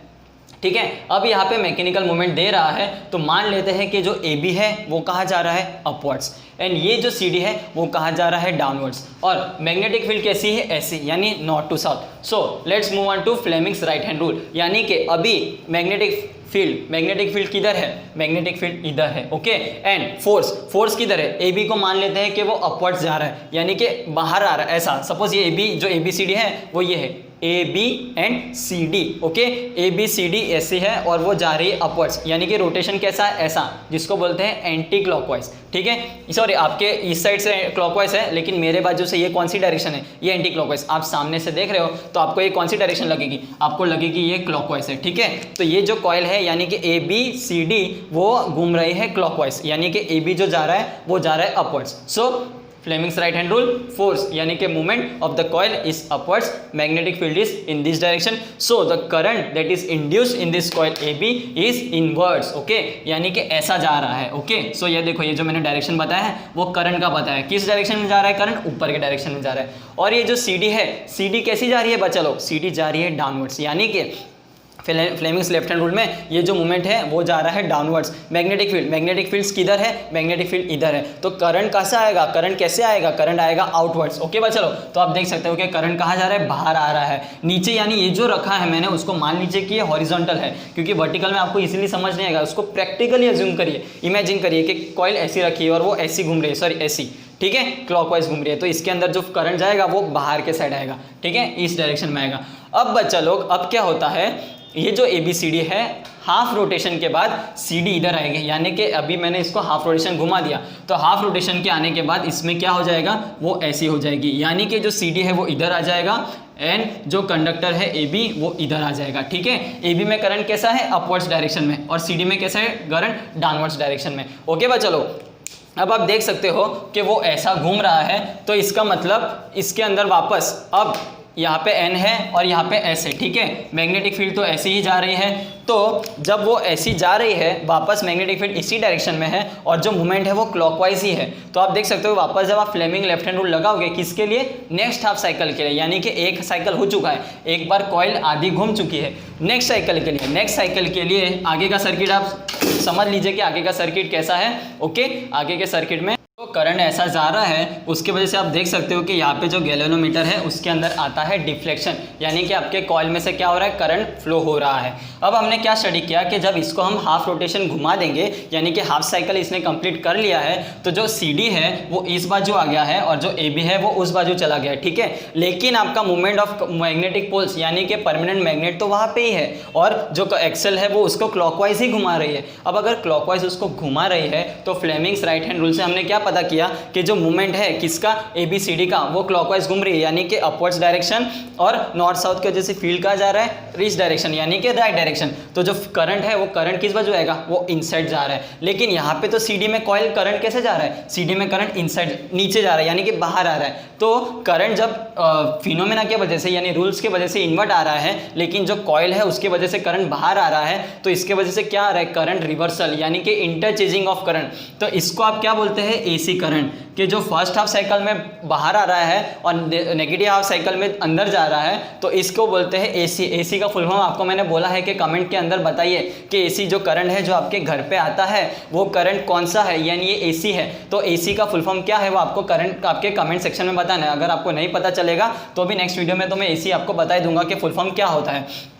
तो ऐसे करंट को बोलते हैं AC, यानी कि फर्स्ट हाफ साइकिल में वो पॉजिटिव होगा या तो फर्स्ट हाफ साइकिल में वो इनवर्ट होगा जैसे कि अंदर जा रहा है, और नेगेटिव हाफ साइकिल यानी सेकंड हाफ साइकिल में वो करंट बाहर आ रहा है, ओके। लेकिन हमें कैसा चाहिए बच्चा लोग, हमें तो चाहिए DC करंट, ठीक है, हमें चाहिए एक ही कांस्टेंट करंट जो एक ही डायरेक्शन में फ्लो कर रहा हो, क्योंकि हमारी कॉइल तो क्लॉकवाइज ही घूम रही है, तो हमको जो करंट चाहिए वो ऐसा आ रहा है तो ऐसा ही चाहिए, चाहे वो फर्स्ट हाफ साइकिल हो या नेगेटिव हाफ साइकिल हो। अब आप देख सकते हो कि नेगेटिव हाफ साइकिल में कैसा होगा, करंट ऐसा होगा, यानी कि इधर से निकल के फिर इधर से जा रहा होगा, लेकिन यहाँ पे तो बच्चा लोग करंट ऐसा जा रहा है। तो अब इसमें कौन सा रोल, किसका इंपॉर्टेंस पिक्चर में आएगा, इसका आएगा स्प्लिट रिंग्स का। आप देख सकते हो ये जो स्प्लिट रिंग्स है, एक R1 और एक R2।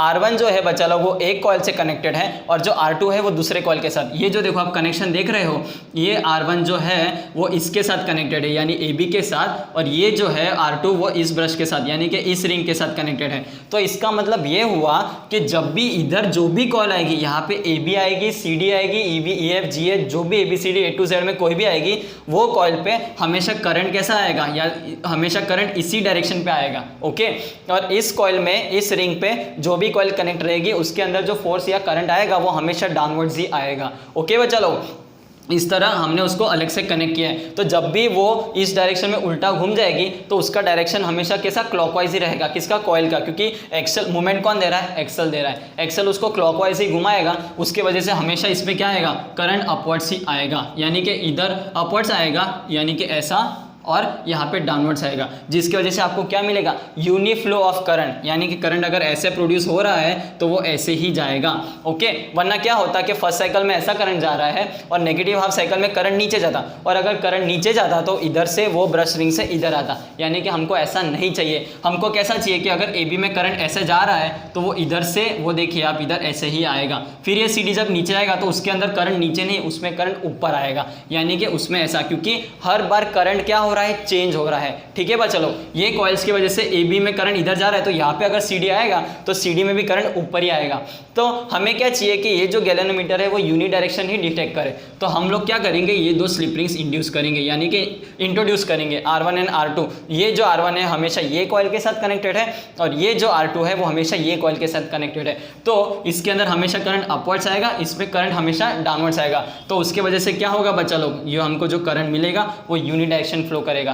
तो राइट हैंड थंब रूल से, sorry Fleming's right hand rule से हमने क्या पता किया कि जब भी वेरिंग मैग्नेटिक फील्ड में कोई कंडक्टर को हम रखें और उसको फोर्स दे तो उसकी वजह से क्या होगा, करंट इंड्यूस होगा। और ये किसका इंडक्शन, इस फिनोमेना को क्या बोलते हैं, इलेक्ट्रोमैग्नेटिक इंडक्शन। और यही फिनोमेना की वजह से हमने क्या स्टडी किया, इलेक्ट्रिक जनरेटर, यानी कि मैकेनिकल मूवमेंट प्रोड्यूस करने के वजह से कैसे इलेक्ट्रिक करंट प्रोड्यूस होती है एक जनरेटर के अंदर, मैकेनिकल एनर्जी से कैसे इलेक्ट्रिक एनर्जी हमको मिलती है, उसका हमने पूरा कंस्ट्रक्शन A to Z पढ़ा। और ये तो थी बच्चा लोग एक ही कॉइल, लेकिन रियल में जो प्रैक्टिकल इलेक्ट्रिक जनरेटर होता है उसके अंदर होते हैं मल्टीपल्स कॉइल्स। जैसे कि इलेक्ट्रिक मोटर में हमने एक कॉइल से शुरू किया, अपन अंदर हमने बहुत सारे कॉइल्स डाल के देखे, वैसे डाल के देखे इन द सेंस कि हमने स्टडी किया, वैसे ही यहाँ पे एक कॉइल है, अपन रियल में कैसे होते हैं, मल्टीपल कॉइल्स होते हैं, और मैग्नेट्स के बदले इलेक्ट्रोमैग्नेट होता है, ताकि उसका जो स्ट्रेंथ होगा वो क्या होगा, ज्यादा होगा बच्चा लोग। इस तरह हमको मिलेगा electric energy from mechanical energy. लोग हम अपने नेक्स्ट स्टेप की तरफ, नेक्स्ट टॉपिक क्या है, डोमेस्टिक इलेक्ट्रिक सर्किट्स, यानी कि आपके घर पे जो अप्लायंसेस है वो अप्लायंसेस पे इलेक्ट्रिसिटी आ कैसी रही है, वो पूरा चैनल, वो जो पाथ है हम उसके ऊपर स्टडी करेंगे। सबसे पहले आपको ये दिख रहा है, यानी कि आपके घर पे आपने देखा होगा कि स्विच बोर्ड पे ये होते हैं, ठीक है, 5 होल्स होते हैं, उसके अंदर आप कोई प्लग होता है, 3 पिन प्लग होगा, 2 पिन प्लग होगा, वो आपने आपके स्विच बोर्ड पे कनेक्ट किया होगा। तो उसके अंदर ये जो चीज़ है बेटा बच्चा लोग, ये दो चीज़ को बोलते हैं फेस, एंड ये जो दो चीज़ है उसको बोलते हैं न्यूट्रल, और ये जो ऊपर वाला है उसको बोलते हैं अर्थ कनेक्शन। ओके, अर्थ पिन। ओके, सो आपका कोई भी सपोज 2 पिन वायर है, ठीक है, कोई भी अप्लायंस के साथ जुड़ा हुआ है, वो 2 पिन में 2 टाइप के केबल्स होंगे, यानी कि एक रेड होगा, एक ब्लू होगा, ब्लैक होगा। रेड वाला जो होता है उसको बोलते हैं फेज वायर। क्या बोलते हैं बच्चा लोग, फेज वायर, या तो फिर उसको दूसरा नाम देते हैं लाइव वायर, यानी कि लाइव, ठीक है, जिसके अंदर से करंट आएगा। दूसरा वायर है जो है कि है ब्लैक इंसुलेशन वाला, उसको बोलते हैं न्यूट्रल वायर। न्यूट्रल वायर का बच्चा लोग काम क्या होता है कि वो रिटर्न पाथ के लिए प्रोवाइड करेगा, यानी कि ये neutral wire. Neutral wire is the second wire, जिसका पोर्ट ये सेकंड वाला है, यानी कि राइट साइड पे। आप ऐसा उल्टा सीधा जैसा लगाना आप लगा सकते हैं, क्योंकि हमारे वहाँ पे जो सप्लाई आती है वो कौन सी आती है, AC wire supply. AC supply में क्या होता है बच्चा लोग, कब पॉजिटिव हाफ साइकिल में अपर होता है, नेगेटिव हाफ साइकिल में नीचे से होता है। तो आप ऊपर नीचे चेंज भी करोगे। आप देखना आपके घर पे सपोज आप चार्जर है, चार्जर को आप ऐसा यूज़ करो या रिवर्स करके भी डालो तो कोई बात नहीं। ऐसा नहीं है कि आपने पहले यूज़ किया तो फ़ोन चार्ज हो रहा है और जैसे आपने प्लग उल्टा लगाया तो फ़ोन में से बैटरी वापस सप्लाई में जा रही है, ऐसा कभी नहीं होगा बच्चा लोग। AC सप्लाई में कैसा होता है कि ऐसे जाके ऐसे जाता है, यानी कि आप उसको पॉजिटिव भी लगा सकते हो, नेगेटिव भी लगा सकते हो, आपका फ़ोन डेफिनेटली चार्ज होगा। तो उसके अंदर 2 पिन होती हैं, एक होती है रेड वायर और दूसरी होती है black wire. Red wire is called live wire and second one black wire is called the neutral wire. अब जो थर्ड है बच्चा लोग, जो कुछ कुछ अप्लायंसेस में होता है उसको बोलते हैं अर्थ पिन। अर्थ इसलिए होता है क्योंकि कुछ अप्लायंसेस को चाहिए होता है ज़्यादा करंट। आपके घर पे हाउस होल्ड वर्क्स पे आपके जो ऑपरेटर्स हैं, आप देख सकते हो कि कुछ जो अप्लायंसेस है वो लेते हैं करंट 5 एम्पियर के रेंज में और कुछ लेते हैं करंट 15 एम्पियर के रेंज में। जो 5 एम्पियर के करंट है वो छोटे छोटे बल्ब, फैंस, वो सब होते हैं, उनके लिए होता है। और जो 15 एम्पियर करंट है वो ज़्यादा चीज़ों के लिए, यानी कि आपके घर पे अगर एसी होगा, गीज़र होगा, उन सब के लिए आपको क्या चाहिए, 15 एम्पियर की करंट चाहिए, यानी कि मोटा वायर चाहिए। तो उन सब के लिए इंसुलेशन के लिए प्रॉपरली लीकेज करंट फ्लो ना करे उसके लिए होता है अर्थ पिन। ओके, और अर्थ पिन ये देखो आप देख सकते हो कि अर्थ पिन सबके तीसरे वाले के साथ कनेक्टेड होता है। और ये जो अर्थ पिन होता है यानी कि जो अर्थ वायर होता है वो डायरेक्टली ये जो स्विच बोर्ड है उसके कनेक्शन से लेके ग्राउंड में किया जाता है, यानी कि डायरेक्ट ग्राउंड पे कर देते हैं, उसको जमीन में गाड़ देते हैं, ताकि जो भी एक्स्ट्रा करंट यानी कि लीकेज करंट, जो एक्स्ट्रा करंट होता है, जो फेज और न्यूट्रल के अलावा होता है, जो ज़्यादा करंट होता है, वो लीकेज करंट अर्थ में से डायरेक्ट जाके ग्राउंड में चला जाता है। उससे क्या हुआ, चलो उससे क्या होता है, उससे आपको शॉक लगने के चांसेस कम है, क्योंकि कुछ कुछ जो आपके ऑपरेटर्स होते हैं, मिक्सर हो गया या कोई भी वॉशिंग मशीन या कोई भी हो गया जिसकी मेटेलिक बॉडी है, उसको टच करने से आपको करंट लग सकता है, क्योंकि वो सब क्या है, मेटल है, और मेटल क्या है, कंडक्टर्स है, कंडक्टिंग मटेरियल्स है। तो उनमें करंट ना लगे इसलिए हर घर में क्या होता है बच्चा लोग, एक अर्थिंग का सिस्टम प्रोवाइड किया जाता है। वो अर्थिंग किस लिए होता है, ताकि आपको शॉक ना लगे। ठीक है बच्चा लोग, तो आपके घर पे जो सप्लाई आता है वो आता है बच्चा लोग 220 वोल्ट, यानी 220 से 240 वोल्ट के रेंज में आता रहता है। वो फ्लक्चुएशंस चेंज होते रहते हैं। वो वोल्टेज किसका है बच्चा लोग, ये देख सकते हो, ये वायर है लाइव वायर और ये जो वायर है वो है न्यूट्रल वायर। यानी कि लाइव वायर और न्यूट्रल वायर के बीच का जो सप्लाई है, ये 2 पॉइंट्स है लाइव एंड न्यूट्रल, इन दोनों के बीच के जो सप्लाई में इसकी रेंज क्या है, 220 से 240 वोल्ट। ओके बच्चा लोग, अब और देख सकते हो कि कहाँ से आ रहा है ये जो लाइव वायर, इसके अंदर जो करंट आ रहा है बच्चा लोग, वो जनरेट होता है कोई दूसरे सबस्टेशन या मेन जगह से, वहां से इलेक्ट्रिसिटी आती है। बीच में ट्रांसफार्मर ये सब थोड़ा स्केल आता है कि लाइव वायर न्यूट्रल वायर, जैसे मैंने बताया, वो वायर आ कहाँ से रहे हैं, आपके घर के बाहर आप देख सकते हो इलेक्ट्रिक पोल्स हो गए, उनके ऊपर वायर्स जा रहे होंगे, तो उनके थ्रू आपके घर पे लाइव वायर और न्यूट्रल वायर आ रहा है। ठीक है, अब ये जो फ्यूज का रोल है, फ्यूज क्या है, फ्यूज बेसिकली एक ओवर प्रोटेक्टिव डिवाइस है, यानी कि आपको घर पे, आपके घर पे कोई अप्लायंसेस के ऊपर अगर ओवर वोल्टेज या ओवर करंट आ रहा है, जिसकी वजह से आपको पता है कि आगे जाके डैमेजेस हो सकता है, किसका, आपके अप्लायंसेस का, तो उनको प्रोटेक्ट करने के लिए ये फ्यूज वायर होता है। फ्यूज आप देख सकते हो कि ये जो वायर है इसके अंदर क्या है बच्चा लोग, एक रेड केबल है और ब्लैक केबल, यानी जो रेड है वो लाइव वायर है एंड ये जो ब्लैक है वो न्यूट्रल वायर है। ठीक है, लाइव और न्यूट्रल वायर है। तो जब भी इसके अंदर से अगर ओवर करंट फ्लो हो रहा होगा, यानी कोई भी ऑपरेटर्स ज्यादा करंट डिमांड कर रहा होगा, तो इनका ये जो केबल है, अभी देख सकते हो कि मैं टच कर रहा हूं, मेरे को करंट नहीं लग रहा, क्योंकि इसको क्या बोलते हैं ये बच्चा लोग, ये है इंसुलेशन, इसके अंदर है कॉपर वायर। तो जब भी अगर इसके अंदर करंट ज्यादा फ्लो होने लगे तो ये जो केबल्स है वो जल जाएंगे, यानी कि डैमेज हो जाएगा, और अगर जल गया तो जो अंदर का कंडक्टर है वो ओपन में आ जाएगा, तो कोई पर्सन अगर उसको टच करे तो शॉक लग सकता है उसको, या तो फिर ये अगर बर्निंग पूरा ये जल गया इंसुलेशन, तो आगे आपका जो apparatus है उसमें डैमेज हो सकता है। तो वो सबको प्रोटेक्ट करने के लिए, वो सबसे बचने के लिए आपको क्या ही किया गया है, फ्यूज प्रोवाइड। ठीक है, तो ये जो फ्यूज है वो क्या करेगा, जैसे मैंने अभी आपको एक वायर बताया, उसके अंदर इंसुलेशन डैमेज ना हो, वो आपका इंसुलेशन बना रहे और आपका ऑपरेटर्स को कोई भी हार्म ना हो, उसके लिए फ्यूज दिया हुआ है। जब भी आपको लगेगा, मतलब आपके अप्लायंसेस में ऐसा कुछ हुआ कि ओवर करंट आएगा, तो ये जो फ्यूज है वो क्या हो जाएगा बच्चा लोग, डिस्कनेक्ट हो जाएगा, यानी कि यहाँ पे करंट ओपन हो जाएगा। आपको पता है कि जब भी कोई सर्किट ओपन हो जाती है तो उसके अंदर से करंट फ्लो नहीं होता, तो इस तरह फ्यूज आपको प्रोटेक्ट करता है आपके अप्लायंसेस को ओवर करंट से, ओवर वोल्टेज से। तो बच्चा लोग जब यहाँ से जाएगा फिर आगे इलेक्ट्रिक मीटर, यानी कि आप देख सकते हो आपके घर पे बाहर आपने इलेक्ट्रिक मीटर रखा होगा, तो उसमें क्या होगा कि इलेक्ट्रिक पोल्स में से करंट उसमें से गया जाएगा, और उसके बाद आपके घर पे वो डिस्ट्रीब्यूशन बॉक्स होगा, जिसकी वजह से हर ऑपरेटर्स पे कहाँ कितना वोल्टेज जाना है, कितना सप्लाई कनेक्ट करना है, वो उसके साथ कनेक्ट होगा। और बच्चा लोग मेन चीज, आपके घर पे जो अप्लायंसेस है सारे, यानी कि फैन, बल्ब, जो भी फ्रिज और रेफ्रिजरेटर, एसी, ये सब हो गए, वो सब कौन से कनेक्शन में बच्चा लोग, सीरीज कनेक्शन है कि पैरेलल कनेक्शन है, ये चीज आपको क्या बतानी, कमेंट सेक्शन में। कमेंट सेक्शन में आपको बताना है कि आपके घर पे जितनी भी सभी चीजें हैं